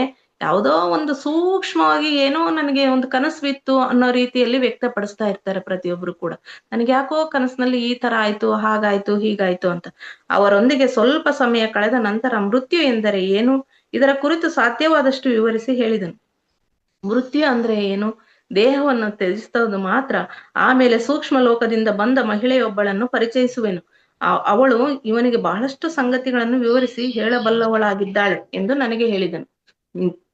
ಪೀಟರ್ ರಿಷೆಲ್ ಅವರಿಗೆ ಭಾರತೀಯ ಮಿತ್ರ ಹೇಳ್ತಾನೆ, ಆಮೇಲೆ ಸೂಕ್ಷ್ಮ ಲೋಕದಿಂದ ಒಬ್ಬ ಮಹಿಳೆಯನ್ನ ಕರೆಸ್ತೀನಿ, ಆಕೆ ಬಹಳಷ್ಟು ವಿಷಯಗಳನ್ನ ಈತನ್ಗೆ ತಿಳಿಸಿ ಹೇಳ್ತಾಳೆ ಎಂದು ಹೇಳಿದನು. ಆ ಯುವಕನ ತಂದೆ ತಾಯಿಗಳನ್ನ ಅವರ ಮನೆಯಲ್ಲಿ ಅದೇ ಸೂಕ್ಷ್ಮ ಸ್ತರದಲ್ಲಿ ಹಾಗೆಯೇ ಬಿಟ್ಟು ಮಾತನಾಡುತ್ತಾ ಹೊರಟು ಬಂದೆವು. ಅವರು ಹೆಚ್ಚಿನ ದೂರ ಗ್ರಹಿಸ್ಲಿಲ್ಲ. ಯಾಕಂದ್ರೆ ಸ್ವಲ್ಪ ದೂರ ಮಾತ್ರ ಸೂಕ್ಷ್ಮಯಾನ ಮಾಡಿದ್ರು. ಅವ್ರ ಜೊತೆ ಮಾತಾಡ್ತಾ ಹೊರಟು ಬಂದೆವು. ಬಹಳ ವಿಕಾಸ ಹೊಂದಿದ ದಂಪತಿಗಳಾಗಿರಲಿಲ್ಲ. ಅವ್ರು ಯಾಕೆ ಬಹಳ ದೂರಕ್ಕೆ ಬರ್ಲಿಲ್ಲ ಅಂದ್ರೆ ಬಹಳ ವಿಕಾಸ ಹೊಂದಿದ ದಂಪತಿಗಳಾಗಿರಲಿಲ್ಲ. ವಿಕಾಸ ಹೊಂದೋದು ಅಂತ ಹೇಳಿದ್ರೆ ಈಗಾಗ್ಲೇ ತಿಳಿದಿದೆ ಮಾಸ್ಟರ್. ಹೆಚ್ಚು ಹೆಚ್ಚು ಧ್ಯಾನ ಮಾಡ್ತಾ ಹೆಚ್ಚು ಹೆಚ್ಚು ಜ್ಞಾನವನ್ನ ಪಡಿತಕ್ಕಂಥದ್ದೇ ವಿಕಾಸ, ನಮ್ಮ ಆತ್ಮಜ್ಞಾನವನ್ನ ಉನ್ನತೀಕರಣಗೊಳಿಸ್ಕೊಳ್ಳೋದು ಅಂತ. ಆದ್ದರಿಂದ ಅವರು ತಮ್ಮ ಶರೀರದಿಂದ ಬಹಳ ದೂರ ಹೋಗಿರಲಿಲ್ಲ. ಅವರ ಶರೀರಗಳಂತೂ ಇನ್ನೂ ಮಂಚದ ಮೇಲೆ ಮಲಗಿದ್ದವು. ಎಚ್ಚರವಾದ ಮೇಲೆ ಯಾವ ಸುದ್ದಿಯನ್ನು ಬೇಕಾಗುವುದೆಂಬುದರ ಅರಿವು ಕೂಡ ಅವರಿಗೆ ಇರಲಿಲ್ಲ. ನನ್ನ ಭಾರತೀಯ ಮಿತ್ರನು ಸ್ವಲ್ಪ ಸಮಯದವರೆಗೆ ಒಂದು ಸ್ಥಳದಲ್ಲಿ ನಿಂತುಕೊಂಡು ಕೆಲವು ಶಬ್ದಗಳನ್ನು ಉಚ್ಚರಿಸುವಂತೆ ಮಾಡಿದನು. ಅವರನ್ನ ಅಲ್ಲಿ ಸೂಕ್ಷ್ಮ ಶರೀರದಲ್ಲಿ ಬಿಟ್ಟು ಬಂದ್ರು. ಇವರು ಬಂದು ಒಂದು ಈ ಭಾರತೀಯ ಮಿತ್ರ ಇದ್ನಲ್ಲ, ಯಾವುದೋ ಒಂದು ಶಬ್ದವನ್ನು, ವಿಶೇಷವಾದ ಶಬ್ದದಿಂದ ಏನೋ ಉಚ್ಚಾರ ಮಾಡ್ತಿದ್ದಾನೆ ಅಂತ ಅನಿಸ್ತು. ಈ ಧ್ವನಿಯು ಯಾವುದೇ ವಿಶೇಷ ಶಬ್ದಗಳಾಗಿರ್ಲಿಲ್ಲ, ಸಿಳ್ಳೆ ಹಾಕಿದಂತೆಯೂ ಇರಲಿಲ್ಲ. ಆದ್ರೆ ಏನೋ ಒಂದು ಅದರಂತಹದೇ ಹೋಲಿಕೆಯ ಧ್ವನಿಯಾಗಿತ್ತು, ಸೂಕ್ಷ್ಮ ಧ್ವನಿ ಅದು. ಸುಮಾರು 35 ವರ್ಷದ ಮಹಿಳೆಯೊಬ್ಬರು ಮಂಜಿನೊಳಗಿಂದ ಸೀಳಿಕೊಂಡು ಬಂದು ನಮ್ಮೆದುರಿಗೆ ಪ್ರತ್ಯಕ್ಷಳಾಗಿ ನಿಂತಳು. ಬಹುಶಃ ಇದು ಅವನ ಧ್ವನಿಗೆ ಉತ್ತರವಾಗಿತ್ತು. ಸೂಕ್ಷ್ಮಯಾನದಲ್ಲಿ ಅವ್ರು ಏನ್ ಅನ್ಕೊಳ್ತಾರೋ ಅದು ತಕ್ಷಣ ಬರೋದ್ರಿಂದ ಆ ರೀತಿ ಆ ಧ್ವನಿಗೆ ಆಕರ್ಷಿತಳಾಗಿ ಒಬ್ಬ ಮಹಿಳೆ ಮಂಜಿನೊಳಗಿಂದ ಮಂಜನ್ನು ಸರಿಸಿ ಬಂದಂತೆ ಪ್ರತ್ಯಕ್ಷಳಾಗ್ತಾಳೆ. ಸೂಕ್ಷ್ಮ ಜಗತ್ತಿನಲ್ಲಿ ಯಾರೊಂದಿಗಾದರೂ ಸಂಪರ್ಕಿಸಬೇಕಾದರೆ ಆ ವ್ಯಕ್ತಿಯ ಕುರಿತು ಬಹಳ ಪ್ರಬಲವಾಗಿ ಆಲೋಚಿಸಬೇಕಾಗುತ್ತದೆ. ಒಂದು ವೇಳೆ ಅತ್ಯಂತ ಮುಖ್ಯವಾದ ಕೆಲಸವಿದ್ದರೆ, ತುರ್ತು ಸಹಾಯ ಬೇಕಾಗಿದ್ದರೆ ಈ ರೀತಿಯ ವಿಶಿಷ್ಟ ಧ್ವನಿಯನ್ನು ತೆಗೆಯಬೇಕಾಗುತ್ತದೆ. ಬರೀ ಆಲೋಚನೆ ಮಾಡಿದರೆ ಸಾಕು, ಅದು ನಮ್ಮ ಮುಂದೆ ದುತ್ತೆಂದು ಪ್ರತ್ಯಕ್ಷ ಆಗೋದಂತೂ ಸತ್ಯನೇ. ಆದ್ರೆ ಇದು ತುರ್ತು ಕೆಲಸ, ಆ ರೀತಿಯಾಗಿ ಇದ್ದಾಗ ವಿಶಿಷ್ಟ ಧ್ವನಿಯನ್ನ ತೆಗೆಯಬೇಕಾಗುತ್ತದೆ ಎಂದು ಹೇಳ್ತಿದ್ದಾರೆ ಮಾಸ್ಟರ್ಸ್. ಇದು ಅಲ್ಲಿ ಪೈಲಟ್ ಸುಟ್ಟು ಕರಕಲಾಗಿದ್ದಂತ ಪೈಲಟ್ ಅನ್ನ ಸಂಭಾಳಿಸ್ಬೇಕಾಗಿರೋದ್ರಿಂದ ಆಕೆಯ ಅಗತ್ಯತೆ ಇದ್ದಿದ್ದರಿಂದ ವಿಶಿಷ್ಟ ಧ್ವನಿಯ ಮುಖಾಂತರ ಆಕೆಯನ್ನ ಆಹ್ವಾನಿಸ್ತಾರೆ ಮಾಸ್ಟರ್ಸ್. ಅವನು ನನಗೆ ವಿವರಿಸಿದನು. ಇದನ್ನು ಕೇಳಿ ತಮ್ಮ ತುರ್ತು ಅವಶ್ಯಕತೆ ಇರುವುದನ್ನು ತಿಳಿದುಕೊಳ್ಳುತ್ತಾರೆ. ಆ ಧ್ವನಿಯನ್ನು ಕೇಳಿ ಕರೆದವರ ಹತ್ತಿರ ಸೆಳೆಯಲ್ಪಟ್ಟು ಬರುತ್ತಾರೆ. ಆ ಧ್ವನಿಯನ್ನ ಕೇಳಿದ ತಕ್ಷಣ ಏನೋ ಅತಿ ತುರ್ತು ಇದೆ ಅಂತ ಹೇಳ್ಬಿಟ್ಟು ಆಗಮಿಸ್ತಾರೆ. ಇವಳು ಆ ಧ್ವನಿಯನ್ನು ಕೇಳಿ ಕರೆದವರ ಹತ್ತಿರ ಸೆಳೆಯಲ್ಪಟ್ಟು ಬರುತ್ತಾರೆ. ಈ ಮಹಿಳೆಯು ಒಬ್ಬ ಸಹಾಯಕಿಯಾಗಿದ್ದಾಳೆ. ಇವಳು ಮರಣ ಹೊಂದಿದ ನಂತರ ಭೌತಿಕ ಜಗತ್ತಿನಿಂದ ಜನರ ಸೇವೆಗಾಗಿ ತನ್ನನ್ನು ತಾನು ಸಮರ್ಪಿಸಿಕೊಂಡಿದ್ದಾಳೆ. ಅಂದ್ರೆ ಮರಣ ಹೊಂದಿ ಬರ್ತಕ್ಕಂತಹ ಭೌತಿಕ ಜಗತ್ತಿನಿಂದ ಏನ್ ಬರ್ತೀವಲ್ಲ, ಈ ಭೂಮಿಯಿಂದ ಹೋಗ್ತಕ್ಕಂಥವ್ರಿಗೆ ಆ ಜನರ ಸೇವೆಗಾಗಿನೇ ನಾನು ಸೇವೆಯನ್ನ ಮಾಡ್ತೇನೆ ಅಂತ ಹೇಳ್ಬಿಟ್ಟು ಆ ಸೂಕ್ಷ್ಮ ಲೋಕದಲ್ಲಿ ಸೇವೆಗಾಗಿನೇ ತನ್ನನ್ನೇ ಸಮರ್ಪಿಸಿಕೊಂಡಿದ್ದಾಳೆ. ಈ ಕಾರ್ಯವು ಎಷ್ಟು ಅದ್ಭುತ ಮತ್ತು ಮಹತ್ವಪೂರ್ಣವಾಗಿದೆ. ಅಲ್ಲೂ ಕೂಡ ಸೇವೆ ಮಾಡ್ಬೇಕು ಅನ್ನೋ ಮನೋಭಾವ ಇದೆಯಲ್ಲ, ಅದು ಎಷ್ಟು ಅದ್ಭುತ ಮತ್ತು ಮಹತ್ವಪೂರ್ಣ. ಅದಕ್ಕೋಸ್ಕರನೇ ನಾವು ಈ ಭೂಮಿಯ ಮೇಲೆ ಸೇವಾ ಮನೋಭಾವವನ್ನ ಹೆಚ್ಚು ಹೆಚ್ಚು ಮಾಡ್ಕೋಬೇಕು ಅಂತ ಹೇಳ್ಬಿಟ್ಟು ಪದೇ ಪದೇ ಹೇಳ್ತಾ ಇರೋದು. ಯಾಕೆ ಅಂತ ಹೇಳಿದ್ರೆ, ಆ ಭಾವನೆ ಅನ್ನೋದೇ ಇದ್ರು ಸಾಕು. ಅಲ್ಲಿಯೂ ನಾವು ಸೇವಾ ಭಾವನೆ ಇದ್ದಾಗ ಅದು ನಮ್ಮನ್ನು ಉನ್ನತ ಸ್ತರಗಳಿಗೆ ಕೊಂಡೊಯ್ಯುತ್ತೆ ಮಾಸ್ಟರ್. ತ್ಯಾಗ ಮತ್ತು ಸೇವೆ ಇವೆರಡು ನಮ್ಮ ಆತ್ಮವನ್ನು ಅತ್ಯುನ್ನತ ಮಟ್ಟಕ್ಕೆ ತೆಗೆದುಕೊಂಡು ಹೋಗ್ಲಿಕ್ಕೆ ಇರ್ತಕ್ಕಂಥ ಮಾರ್ಗಗಳು. ಅದಕ್ಕೋಸ್ಕರ ಆ ಭಾವನೆ, ಆ ಆಲೋಚನೆ ಈ ಭೂಮಿ ಮೇಲೆ ಇದ್ರೆ ಇನ್ನೂ ನಮ್ಮ ಮಾರ್ಗ ಸುಲಲಿತವಾಗುತ್ತೆ ಅನ್ನೋ ಉದ್ದೇಶಕ್ಕೆ ಹೇಳ್ತಾ ಇರ್ತಾರೆ ಮಾಸ್ಟರ್ಸ್. ಅದರ ಹೊರತಾಗಿ ಸೂಕ್ಷ್ಮ ಲೋಕದಲ್ಲಿ ಅವರ ಜೀವನ ಪೂರ್ಣವಾಗಿ ಆರಂಭವಾಗುವುದಿಲ್ಲ. ಸ್ವಯಂ ಸೇವಕರ ಪ್ರಯತ್ನದಿಂದಾಗಿ ಮರಣ ಹೊಂದಿದವರು ತಮ್ಮನ್ನು ಆವರಿಸಿರುವಂತ ವಾಯುವೆ ಅಥವಾ ಛಾಯಾ ರೂಪದಿಂದ ಬೇಗನೆ ಮುಕ್ತರಾಗಲು ಸಾಧ್ಯವಾಗುತ್ತದೆ. ಇವರ ಏನು ಮಾರ್ಗದರ್ಶನ, ಈ ರೀತಿಯ ಸೇವೆಯನ್ನ ಮಾಡೋರ ಮುಖಾಂತರ ಆ ಜ್ಞಾನವನ್ನ ಪಡೆಯೋದ್ರಿಂದ ನಾವೇನು ನಮ್ಮ ಸುತ್ತ ಆವರಿಸಿರ್ತಕ್ಕಂಥ ವಾಯುವಿ ಛಾಯಾರೂಪದಿಂದ ಬೇಗ ಮುಕ್ತರಾಗಬೇಕಂದ್ರೆ ಇವರ ಸಹಾಯ ಅಂತಕ್ಕಂಥದ್ದು ಅತ್ಯವಶ್ಯಕವಾಗಿರುತ್ತದೆ. ಅದರ ಹೊರತಾಗಿ ಸೂಕ್ಷ್ಮ ಲೋಕದಲ್ಲಿ ಅವರ ಜೀವನ ಪೂರ್ಣವಾಗಿ ಆರಂಭವಾಗುವುದಿಲ್ಲ. ಆ ವಾಯುವಿ ಶರೀರವನ್ನು ಕಳ್ಕೊಳ್ಳೋದ್ರ ಹೊರತು ನಮ್ಮ ಸೂಕ್ಷ್ಮ ಲೋಕದ ಯಾನ ಅಂತಕ್ಕಂಥದ್ದು ಪ್ರಾರಂಭ ಆಗೋದಿಲ್ಲ. ಅದಕ್ಕೋಸ್ಕರ ಅವರ ಸಹಾಯಕರ ಅತ್ಯವಶ್ಯಕತೆ ಇದೆ. ಇದು ಅಲ್ಲದೆ ಹೊಸ ವಾತಾವರಣದಲ್ಲಿ ಹೊಂದಿಕೊಳ್ಳಲು ಕೂಡ ಸ್ವಯಂ ಸೇವಕರು ಅವರಿಗೆ ಸಹಾಯ ಸಲ್ಲಿಸುತ್ತಾರೆ. ಈ ಸೂಕ್ಷ್ಮಯಾನ ಅಂತಕ್ಕಂಥದ್ದು ಹೊಸ ವಾತಾವರಣ ಆಗುತ್ತೆ. ತಕ್ಷಣ ಈ ಭೂಮಿಯ ಮೇಲಿನ ಮೋಹ ಅಂತಕ್ಕಂಥದ್ದನ್ನು ಕಳಚ್ಕೊಳಕ್ ಆಗೋದಿಲ್ಲ. ಅವರ ಮಾರ್ಗದರ್ಶನ ಅಂತಕ್ಕಂಥದ್ದು ಅಗತ್ಯ ಇರುತ್ತದೆ. ನಾವು ನಮ್ಮ ಅಂದ್ರೆ ಯುವಕನನ್ನ ಅವಳಿಗೆ ಒಪ್ಪಿಸಿದವು. ಅವಳಿಗೆ ಅವನ ಕುರಿತು ಎಲ್ಲ ತಿಳುವಳಿಕೆ ನೀಡಲಾಯಿತು. ಅವನು ಬಂದಿರ್ತಕ್ಕಂಥ ಎಂಥ ಪರಿಸ್ಥಿತಿಯಲ್ಲಿ ಮರಣ ಹೊಂದಿದ್ದಾನೆ, ಅವನಿರ್ತಕ್ಕಂಥ ಸ್ಥಿತಿ ಏನು, ಅವನು ಎಷ್ಟು ಭಯದಲ್ಲಿ ಇದ್ದಾನೆ, ಅದನ್ನೆಲ್ಲ ವಿಷಯವನ್ನ ಅವಳಿಗೆ ಹೇಳಿ ಯಾವ ರೀತಿ ತಯಾರು ಮಾಡ್ಬೇಕು ಅನ್ನೋದು ಕೂಡ ಅವಳಿಗೆ ತಿಳಿತದೆ ಅಂತ ಹೇಳ್ಬಿಟ್ಟು ಅವಳಿಗೆ ಹೇಳ್ತಾರೆ. ಅವಳ ಸಹಾನುಭೂತಿ ಪೂರ್ಣ ವ್ಯವಹಾರದಿಂದ ಯುವಕನು ಶೀಘ್ರವಾಗಿ ಸಂಭಾಳಿಸಿಕೊಂಡನು. ಅವಳು ತೋರಿಸ್ತಕ್ಕಂಥ ಸಹಾನುಭೂತಿ ಮತ್ತು ಅವಳು ಹೇಳ್ತಕ್ಕಂಥ ರೀತಿ ಎಲ್ಲ ನೀಡ್ತಕ್ಕಂಥ ಜ್ಞಾನದಿಂದ ಯುವಕ ಸಂಭಾಳಿಸ್ಕೊಳ್ತಾನೆ. ಆಮೇಲೆ ಅವಳೊಂದಿಗೆ ಹೊಸ ಜೀವನ ಆರಂಭಿಸಲು ಸೂಕ್ಷ್ಮ ಲೋಕಕ್ಕೆ ಹೊರಟು ಹೋದನು. ಸೂಕ್ಷ್ಮ ಲೋಕದ ಯಾನಕ್ಕೆ ಹೊರಟು ಹೋದನು. ಹೀಗೆ ಯಾವಾಗಲಾಗದರೂ ಜರುಗುತ್ತದೆ ಎಂದು ನನಗೆ ವಿಶ್ವಾಸ ಬಂತು. ಯಾರಿಗಾದರೂ ತಮ್ಮ ಮಾರ್ಗವನ್ನು ಕಂಡುಕೊಳ್ಳಬೇಕಾದಾಗ ಅವರ ಸಹಾಯಕ್ಕಾಗಿ ಯಾರಾದರೂ ನಿಶ್ಚಿತವಾಗಿ ನೇಮಿಸಲ್ಪಡುತ್ತಾರೆ. ಪ್ರತಿಯೊಬ್ಬರಿಗೂ ಕೂಡ ಅವರು ಈ ದೇಹವನ್ನು ಬಿಡುವಾಗ ಹೊಂದಿದ ಜ್ಞಾನಕ್ಕೆ ಅನುಗುಣವಾಗಿ ಅವರಿಗೆ ಸಹಾಯಕರು ಬಂದೇ ಬರ್ತಾರೆ. ಈ ರೀತಿಯಾಗಿ ಹೊಸ ಆಗಂತುಕನೊಬ್ಬ ಬೇಗನೆ ಎಲ್ಲ ಸಂಗತಿಗಳಿಂದ ಪರಿಚಿತನಾಗುತ್ತಾನೆ. ಹಿಂದಿನ ಜೀವನ ಹಿಂದೆ ಉಳಿಯುತ್ತದೆ ಮತ್ತು ಅವನು ಮುಂದುವರಿಯುತ್ತಾನೆ. ಬೇಗ ಜ್ಞಾನವನ್ನ ಅವ್ರು ಹೇಳಿದಂತ ಜ್ಞಾನವನ್ನ ಪಡೆದಿದ್ದೆ ಆದ್ರೆ ಹಿಂದಿನ ಜೀವನ ಹಿಂದಕ್ಕೆ ಬಿಟ್ಟು ಮುಂದಿನ ಪ್ರಯಾಣ ಪ್ರಾರಂಭವಾಗುತ್ತದೆ. ಇಲ್ಲವೆಂದರೆ ಅದಕ್ಕೆ ಜೋತು ಬೀಳ್ಬೇಕಾಗ್ತದೆ. ನನ್ನ ಮಿತ್ರನು ಆಗ ಸಮಯ ಎಷ್ಟಾಗಿದೆ ಎಂಬುದನ್ನು ತಿಳಿದುಕೊಳ್ಳ ಬಯಸಿದನು. ಪಕ್ಕದಲ್ಲಿಯೇ ಗಡಿಯಾರ ಒಂದು ರಾತ್ರಿ 2 ಗಂಟೆಯಾದುದರ ಗಂಟೆಯನ್ನು ನಿನಾದಿಸುತ್ತಿತ್ತು. ಅಂದರೆ ಸೈರನ್ ಮೊಳಗಿದಾಗಿನಿಂದ ಇಲ್ಲಿಯವರೆಗೆ 4 ಗಂಟೆ ಕಳೆದಿದ್ದವು. ಈ ದೇಹವನ್ನು ತೊರೆದು ಸೂಕ್ಷ್ಮಯಾನ ಪ್ರಾರಂಭ ಮಾಡ್ಲಿಕ್ಕೆ ಪೀಟರ್ ರಿಷೆಲ್ಲಿ ಅವರು ಈಗ 4 ಗಂಟೆಯ ಸಮಯ ಕಳೆದಿದ್ದರೂ ನಮ್ಮ ಹತ್ತಿರ ಈಗ 1 ಗಂಟೆಗಿಂತ ಹೆಚ್ಚು ಸಮಯ ಇದೆ ಎಂದು ತಿಳಿದು, ಏಕೆಂದರೆ ನನಗೆ 8 ಗಂಟೆಗೆ ನನ್ನ ಶರೀರದಲ್ಲಿ ಮರಳಿ ಪ್ರವೇಶಿಸಬೇಕಾಗಿತ್ತು. ಇನ್ನು ಕೆಲವು ಸಂಗತಿಗಳೊಂದಿಗೆ ನನ್ನನ್ನು ಪರಿಚಯಿಸಬೇಕೆಂದು ಅವನ ಇಚ್ಛೆಯಾಗಿತ್ತು. ಭೂಮಿಯ ವಸ್ತುಗಳೊಂದಿಗೆ ಸಂಬಂಧಿಸಿರದ ಜನರು ಸೂಕ್ಷ್ಮ ಸ್ತರದಲ್ಲಿ ಏನು ಮಾಡಬಲ್ಲರು ಎಂಬುದನ್ನು ಪರಿಚಯ ಮಾಡಿಸುವುದಕ್ಕಾಗಿ ಅವನು ನನಗೆ ಹತ್ತಿರದಲ್ಲೇ ಇರಲು ಹೇಳಿದ. ಅಂದ್ರೆ ಭೂಮಿಯ ವಸ್ತುಗಳೊಂದಿಗೆ ಸಂಬಂಧಿಸಿರದ ಜನರು ಸೂಕ್ಷ್ಮ ಸ್ತರದಲ್ಲಿ, ಭೂಮಿಯ ವಸ್ತುಗಳೊಂದಿಗೆ ಅಂಟಿಕೊಳ್ಳದಂತ ಜನರು ಸೂಕ್ಷ್ಮ ಸ್ತರದಲ್ಲಿ ಯಾವ ರೀತಿ ಇರ್ತಾರೆ, ಏನ್ ಮಾಡ್ತಾರೆ ಅನ್ನೋದನ್ನ ವಿಷಯವನ್ನ ನನಗೆ ಜ್ಞಾನವನ್ನ ಕೊಡ್ಲಿಕ್ಕೋಸ್ಕರ ಆತ ಅಪಾಪಿಯಲ್ಲಿದ್ದ. ಅದಕ್ಕೋಸ್ಕರ ಇಲ್ಲೇ ನನ್ನ ಹತ್ತಿರದಲ್ಲೇ ಇರು ಅಂತ ಹೇಳಿದ್ರು. ನಾವಿಬ್ರು ತೇಲುತ್ತಾ ಹೊರಟೆವು. ನಾವು ಸಮುದ್ರದ ಮೇಲೆ ಹಾರುತ್ತಾ ಹೋಗುತ್ತಿದ್ದೆವು. ದೂರದವರೆಗೆ ಎಲ್ಲಿಯೂ ಕೂಡ ಭೂಮಿಯು ಕಾಣಿಸುತ್ತಿರಲಿಲ್ಲ. ನೀರಿನ ಕೆಳಗೆ ಏನಿದೆ ಎಂಬುದನ್ನು ತಿಳಿಯಲು ಬಯಸುತ್ತೇನೆಯೇ ಎಂದು ನನ್ನನ್ನು ಕೇಳಿದ.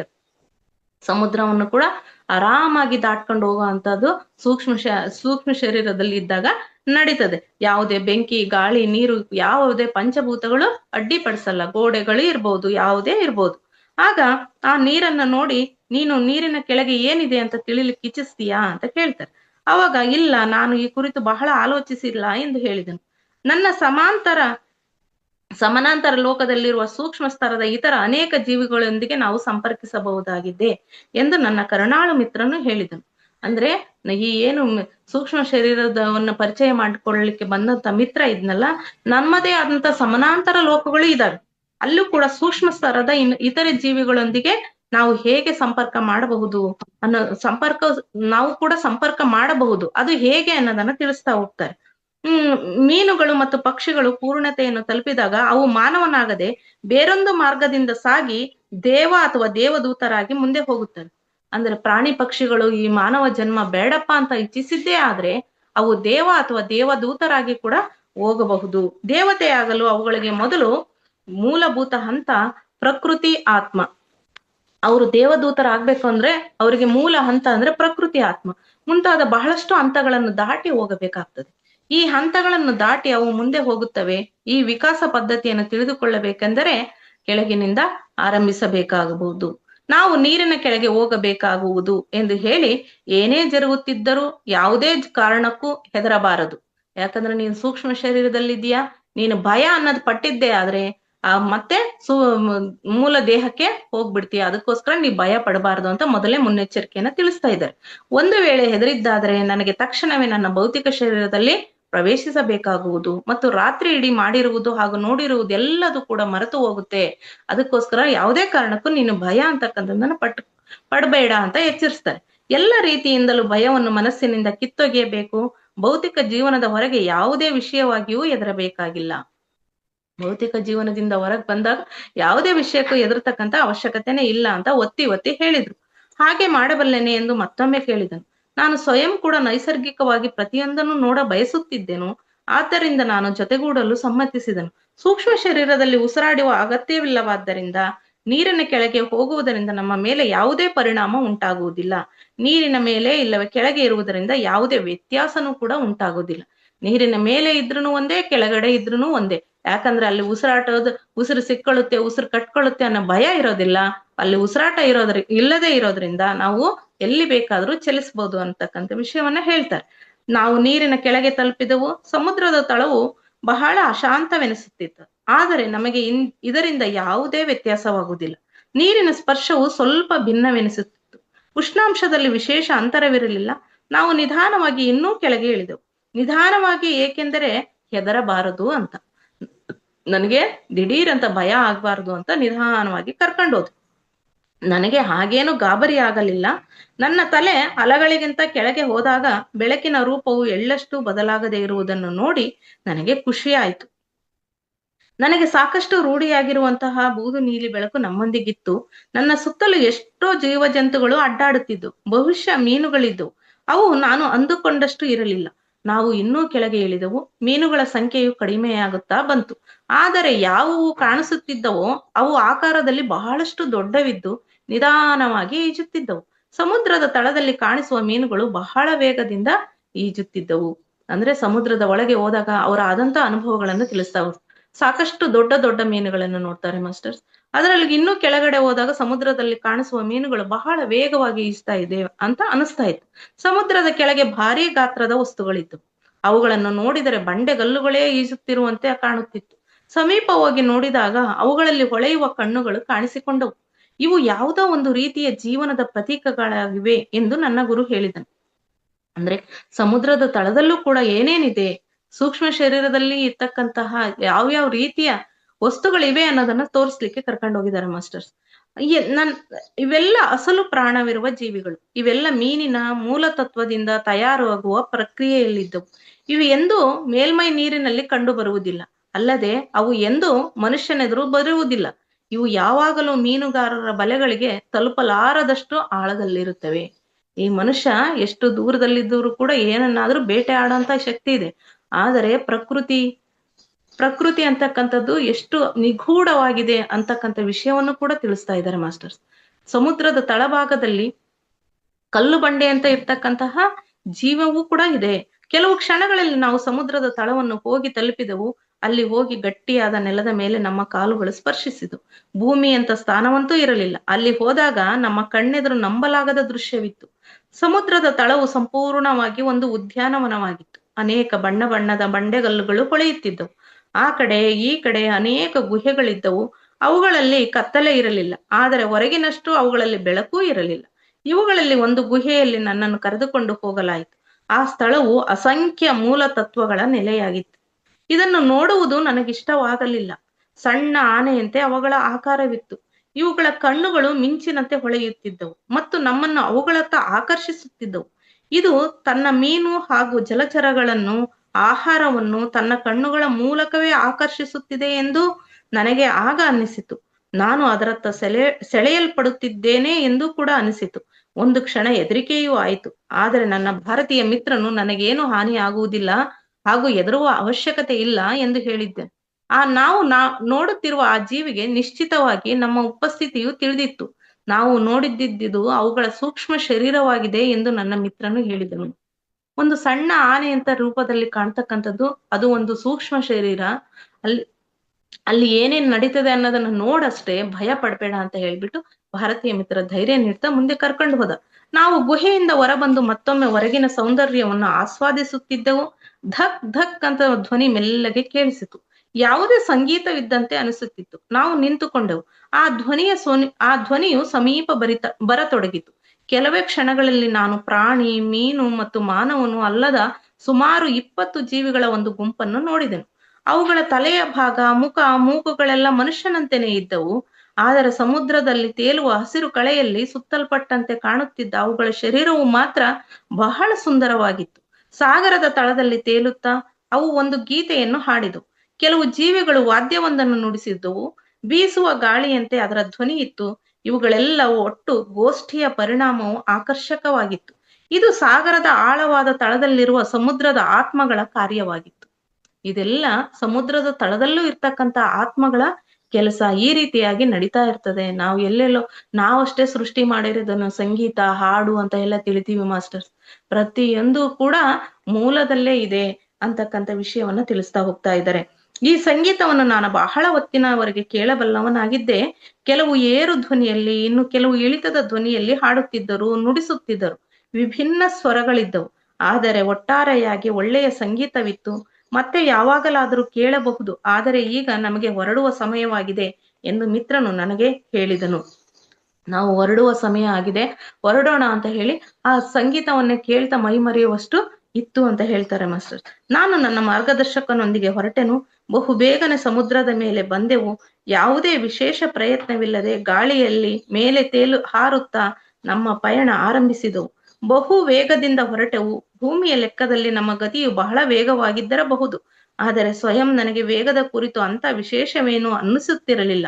ಒಂದೇ ನಿಮಿಷದಲ್ಲಿ ನಾವು ನಮ್ಮ ವೇಗವನ್ನು ಕಡಿಮೆಗೊಳಿಸಿದೆವು. ನಾವು ಕೊಲಂಬೋ ಬಂದರನ್ನ ತಲುಪಿದೆವು. ಕ್ಷಣಾರ್ಧದಲ್ಲಿ ನಾವು ನನ್ನ ಬೆಡ್ರೂಮ್ ಕಿಟಕಿ ಒಳಗೆ ತಲುಪಿದೆವು. ಇಲ್ಲಿಂದಲೇ ನಾನು ಸುಮಾರು 10 ಗಂಟೆಯ ಮೊದಲು ಹೊರಟಿದ್ದೆವು. ಸೂಕ್ಷ್ಮ ಶರೀರ ತೆಗೆದುಕೊಂಡು ಹೊರಟಿದ್ದು 10 ಗಂಟೆಯ ಮೊದಲು ಹೊರಟು ಇಷ್ಟೆಲ್ಲ ಪ್ರಯಾಣವನ್ನ ಒಂದು ದಿನ ಮುಗಿಸಿದ್ದನ್ನ ಇದುವರೆಗೂ ಕೂಡ ತಿಳಿಸಿದ್ದಾರೆ ಮಾಸ್ಟರ್. ನಿಜವಾಗಿ ನನ್ನ ಶರೀರವು ಅಲ್ಲಿ ಮಲಗಿಕೊಂಡಿತ್ತು. ನಾವು ಅದನ್ನು ನೋಡುತ್ತಿರುವಾಗ ನನ್ನ ಶರೀರವು ಅಲುಗಾಡಿ ಒಂದು ಕಡೆಯಿಂದ ಮಗ್ಗುಲಿಗೆ ಹೊರಳಿ ಬೆನ್ನು ಮೇಲಾಗಿ ಮಲಗಿತು.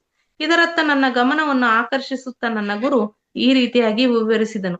ಈಗ ಇದಕ್ಕೆ ಸುಪ್ತ ಚೇತನದ ಸ್ಥಿತಿಯಲ್ಲಿ ಎಚ್ಚರವಾಗುವ ಸಮಯ ಬಂದಿದೆ ಎಂದು ತಿಳಿಯುತ್ತಿದೆ.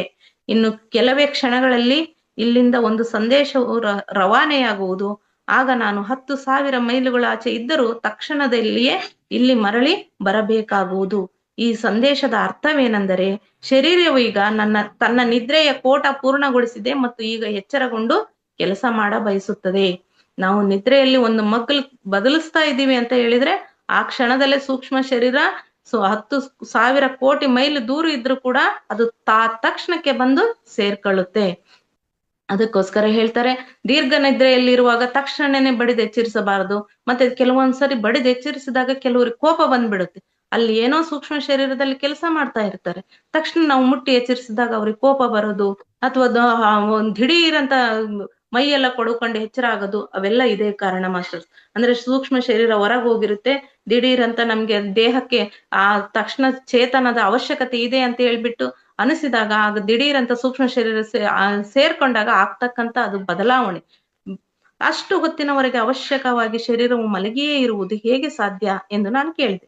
ಇದನ್ನು ಸುನಿಶ್ಚಿತವಾಗಿ ಹೇಳುವುದು ಕಠಿಣ, ಆದರೆ ಸಾಕಷ್ಟು ತರಬೇತಿ ಮತ್ತು ಏಕಾಗ್ರತೆಯಿಂದ ಶರೀರವನ್ನು ನಮ್ಮ ಇಚ್ಛೆಗೆ ಅನುಗುಣವಾಗಿ ಕೆಲಸ ಮಾಡುವಂತೆ ಅನುಶಾಸಿತಗೊಳಿಸುವುದು ಸಾಧ್ಯವಿದೆ.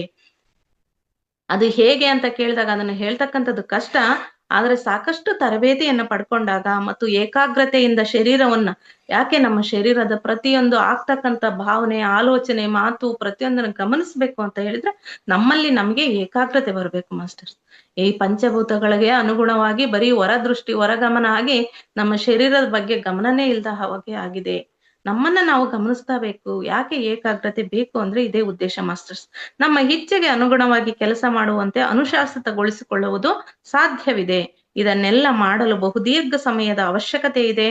ಮಲಗುವ ಮುನ್ನ ನಾನು ತೆಗೆದುಕೊಂಡ ಮಾತ್ರೆಗೆ ಮತ್ತು ಇದಕ್ಕೆ ಏನು ಸಂಬಂಧವಿದೆ ಎಂದು ಕೇಳಿದೆ. ಇವರು ಮಲಗುವ ಮುಂಚೆ 10 ನಿಮಿಷ ಮುಂಚೆ ಈ ಒಂದು ಮಾತ್ರೆಯನ್ನು ತೆಗೆದುಕೊಂಡು ಮಲಗಬೇಕು, ಅದಾದ ನಂತರ ನಾನು ಸೂಕ್ಷ್ಮ ಶರೀರದಲ್ಲಿ ನಿನ್ನನ್ನ ಪ್ರಯಾಣ ಮಾಡಿಸ್ಕೊಂಬರ್ತೀನಿ ಅಂತ ಹೇಳಿ ಕರ್ಕೊಂಡು ಹೋಗಿದ್ರಲ್ಲ ಮಾಸ್ಟರ್ಸ್. ಅದಕ್ಕೂ ಇದಕ್ಕೂ ನಾನು ಈ ಗುಳಿಗೆ ನಂಗೆ ಆ ಮಾತ್ರೆಯನ್ನು ತೆಗೆದುಕೊಂಡಿದ್ರಿಂದ ಏನಾದ್ರೂ ಇದಕ್ ಸಂಬಂಧ ಇದೆಯಾ ಅಂತ ಕೇಳ್ತಾರೆ ಮಾಸ್ಟರ್ಸ್. ಹೌದು, ಸಂಬಂಧವಿದೆ. ಇದು ಗುಪ್ತ ರೀತಿಯಿಂದ ಮಾಡಿದ ಒಂದು ಮಾತ್ರೆಯಾಗಿದೆ. ಇದನ್ನು ತೆಗೆದುಕೊಂಡವರು ಬೇಗನೆ ಮಲಗಿ ಬಿಡುತ್ತಾರೆ. 10 ಗಂಟೆಯ ನಿದ್ರೆಗೆ ಸಾಕಾಗುವಷ್ಟು ಇದರ ಸಾಮರ್ಥ್ಯವಿದೆ. ಏನೋ ಅಸಾಮಾನ್ಯ ಗದ್ದಲವಾದರೆ, ಇಲ್ಲವೇ ಹೊರಗಿನವರು ಯಾರಾದರೂ ಸ್ಪರ್ಶಿಸಿದರೆ ನಿದ್ರೆಯಿಂದ ಎಚ್ಚರವಾಗಬಹುದು. ಬಹಳ ಏನೋ ಇದ್ದಕ್ಕಿದ್ದಂಗೆ ದಿಢೀರಂತ ಗದ್ದಲವಾದ್ರೆ ಮತ್ತು ಯಾರಾದ್ರೂ ಸ್ಪರ್ಶ ಮಾಡಿ ಎಚ್ಚರಿಸಿದಾಗ ಮಾತ್ರ ಎಚ್ಚರ ಆಗುತ್ತೆ ಅಷ್ಟೇ ಅಂತ ಹೇಳ್ತಾರೆ. ಆದ್ದರಿಂದಲೇ ನಾನು ಶರೀರದಿಂದ ಹೊರಗಿರುವಾಗ ಏನು ಮಾಡಿದೆನು, ಏನು ನೋಡಿದೆನು ಎಂಬುದನ್ನು ನೆನಪಿನಲ್ಲಿಟ್ಟುಕೊಳ್ಳ ಬಯಸಿದಲ್ಲಿ ಹೊರಗಡೆ ಗದ್ದಲ ಮಾಡಬಾರದು ಮತ್ತು ಯಾವುದೇ ಕಾರಣಕ್ಕೂ ನನ್ನನ್ನು ಎಬ್ಬಿಸಬಾರದು ಎಂದು ನನ್ನ ಸಿಬ್ಬಂದಿಗೆ ಮೊದಲೇನೆ ಸೂಚನೆ ನೀಡಬೇಕಾಗಿತ್ತು ಎಂದು ಹೇಳಲಾಗಿತ್ತು. ಅದಕ್ಕೋಸ್ಕರ ಯಾವುದೇ ಕಾರಣಕ್ಕೂ ನಿನ್ನನ್ನು ಯಾರೇ ಬಂದು ಎಚ್ಚರಿಸಬಾರದು, ಮತ್ತೆ ಯಾವುದೇ ರೀತಿಯಲ್ಲಿ ಗದ್ದಲನೂ ಕೂಡ ನಿಮ್ಗೆ ಆಗ್ಬಾರ್ದು ಈ ಶರೀರಕ್ಕೆ ಅಂತ ಮೊದಲೇ ಸೂಚನೆ ಕೊಟ್ಟಿದ್ದು ಇದೇ ಉದ್ದೇಶದಿಂದ ಅಂತ ಭಾರತೀಯ ಮಿತ್ರ ತಿಳಿಸ್ತಾರೆ ಮಾಸ್ಟರ್. ಶರೀರದಲ್ಲಿ ಮರಳುವ ಸಮಯವಾಗಿದೆ ಎಂದು ನನ್ನ ಮಿತ್ರನು ನನಗೆ ಹೇಳಿದನು. ರಾತ್ರಿ ಇಡೀ ಆಗಿರುವುದೆಲ್ಲ ನೆನಪಿನಲ್ಲಿ ಉಳಿಯುವಂತೆ ಮತ್ತು ಎಚ್ಚರವಾದ ಮೇಲೆ ಚೇತನದಲ್ಲಿ ಯಾವುದೇ ರೀತಿಯ ಅಡ್ಡಿಯಾಗದಂತೆ ನನ್ನ ಮೆದುಳಿನ ಕೋಶಗಳಿಗೆ ನಿರ್ದೇಶಿಸಲು ಪ್ರಯತ್ನಿಸುವುದಾಗಿಯೂ ಅವನು ಹೇಳಿದನು. ನಿಂಗೆ ಹೊರ ಬಂದಾಗೂ ಕೂಡ ಮತ್ತೆ ಪುನಃ ಚೇತನ ಪುನಃ ದೇಹವನ್ನು ಸೇರುವಾಗ ಕೂಡ ಯಾವುದೇ ರೀತಿಯ ತೊಂದರೆ ಆಗದಂತೆ ನಿಮ್ಮ ಕೋಶಗಳಿಗೆ ನಿರ್ದೇಶನ ನೀಡಿದ್ದೀನಿ ಅಂತ ಹೇಳ್ಬಿಟ್ಟು ಅವನು ನನಗೆ ಮುಂದೆ ಹೋಗಲು ಹೇಳಿದನು. ನಾನು ಶರೀರದಲ್ಲಿ ಪ್ರವೇಶಿಸುತ್ತಿದ್ದಂತೆಯೇ ಇದೆಲ್ಲವನ್ನು ಬರೆಯಬೇಕೆಂದು ಕೂಡ ಹೇಳಿದನು. ಸ್ನಾನ ಉಪಹಾರ ಮುಗಿಸಿದ ಮೇಲೆ ಸಮಯವನ್ನು ವ್ಯರ್ಥಗೊಳಿಸದೆ ತಕ್ಷಣವೇ ಎಲ್ಲನ್ನೂ ಬರೆಯಲು ತೊಡಗಬೇಕು. ಇಲ್ಲವಾದರೆ ಮರೆತು ಹೋಗುವ ಸಂಭವವಿದೆ. ನೀನು ಮಾರನೇ ದಿನ ಬೆಳಗ್ಗೆ ಈಗ ಎದ್ದ ತಕ್ಷಣ, ಈಗ ನಿನ್ನ ಶರೀರ ಎದ್ದು ಕೆಲಸ ಮಾಡ್ಲಿಕ್ಕೆ ರೆಡಿ ಇದೆ. ನೀನು ಎದ್ದ ತಕ್ಷಣ ಏನ್ ಮಾಡ್ಬೇಕು, ಸ್ನಾನ ತಿಂಡಿ ಮಾಡ್ಕೊಂಡು ತಕ್ಷಣನೇ ರಾತ್ರಿ ನಡೆದ ಘಟನೆಗಳನ್ನೆಲ್ಲನೂ ಬರೆದಿಡಬೇಕು ಅಂತ ಅವರಿಗೆ ಆಜ್ಞೆ ಮಾಡಿ ಹೋಗ್ತಾರೆ ಮಾಸ್ಟರ್. ನನ್ನ ಗುರು ಮಾತನಾಡುವುದನ್ನು ನಿಲ್ಲಿಸುತ್ತಿದ್ದಂತೆ ನಾನು ಜಾರಿ ಹೋಗಿ ನನ್ನ ಶರೀರದಲ್ಲಿ ತಲುಪಿದ್ದೇನೆಂದು ನನಗೆ ಅನಿಸಿತು. ಅವನು ಭರವಸೆ ಹೊಂದಿದಂತೆ ನಾನು ತಕ್ಷಣವೇ ಎಚ್ಚರಗೊಂಡು ಎದ್ದು ಕುಳಿತೆ. ನಾನು ಎದ್ದು ಕುಳಿತ ತಕ್ಷಣವೇ ಮೊದಲೇ ನನ್ನ ಮಂಚದ ಸಮೀಪವೇ ಇಟ್ಟುಕೊಂಡು ಮಲಗಿದ್ದಂತ ಒಂದು ಪ್ಯಾಡ್ ಮತ್ತು ಪೆನ್ ತೆಗೆದುಕೊಂಡು ಬರೆಯಲು ತೊಡಗಿದೆ. ಅದನ್ನೆಲ್ಲ ಬರೆಯಬೇಕೆಂದು ಮೊದಲೇ ನನಗೆ ಹೇಳಿರುವುದು ನನ್ನ ಅದೃಷ್ಟ. ಏಕೆಂದರೆ ಶೀರ್ಷಿಕೆಯನ್ನ ಬರೆದ ಮೇಲೂ ಕೆಲವೊಂದು ಸೂಕ್ಷ್ಮ ಸಂಗತಿಗಳನ್ನು ನೆನಪಿಟ್ಟುಕೊಳ್ಳುವುದು ನನಗೆ ಕಠಿಣವಾಗಿತ್ತು. ಯಾವಾಗ ಏನು ಜರುಗಿತು ಎಂಬುದನ್ನೆಲ್ಲ ಸರಿಯಾಗಿ ಆಲೋಚಿಸುತ್ತಾ ನೆನಪಿಸಿಕೊಳ್ಳಬೇಕಾಯಿತು. ಆಮೇಲೆ ಕುಳಿತುಕೊಂಡು ನಾನು ಸಂಪೂರ್ಣ ವರದಿಯನ್ನು ತಯಾರಿಸಿದನು. ಮೇನ್ ಪಾಯಿಂಟ್ ಅನ್ನ ಫಸ್ಟ್ ಬರೆದ್ಬಿಟ್ಟು ಆಮೇಲೆ ಕುಳಿತು ಅದರ ವಿವರಣೆಯನ್ನ ಬರಿತಾ ಹೋದೆನು ಅಂತ ಹೇಳ್ತಿದ್ದಾರೆ. ಅಂತೂ ಬರೆದಿದ್ದೇನೆ, ಆದರೆ ನನ್ನ ನೆನಪಿನ ಶಕ್ತಿಯು ನನಗೆ ಎಷ್ಟು ಸಹಕರಿಸಿದೆ ಎಂಬುದನ್ನು ನೋಡಬೇಕು. ಇದನ್ನೆಲ್ಲ ನಾಳೆ ನಾನು ನನ್ನ ಅತಿಥಿಗೆ ತೋರಿಸಿದಾಗಲೇ ನಾನೆಷ್ಟು ಸರಿಯಾಗಿ ನೆನಪಿನಲ್ಲಿಟ್ಟುಕೊಂಡಿದ್ದೇನೆ ಎಂಬುದು ತಿಳಿಯುವುದು. ಆಗಲೇ ನನ್ನ ಮಿತ್ರನು ನನ್ನ ಮುಂದಿನ ಯಾತ್ರೆಗೆ ಕರೆದೊಯ್ಯುವನು ಅಂತ ಹೇಳ್ಬಿಟ್ಟು ಮಾರನೇ ದಿನ ತನ್ನ ಮಿತ್ರನಿಗಾಗಿ ಕಾಯ್ತಾ ಕುಳಿತಿದ್ದಾರೆ ಮಾಸ್ಟರ್ಸ್.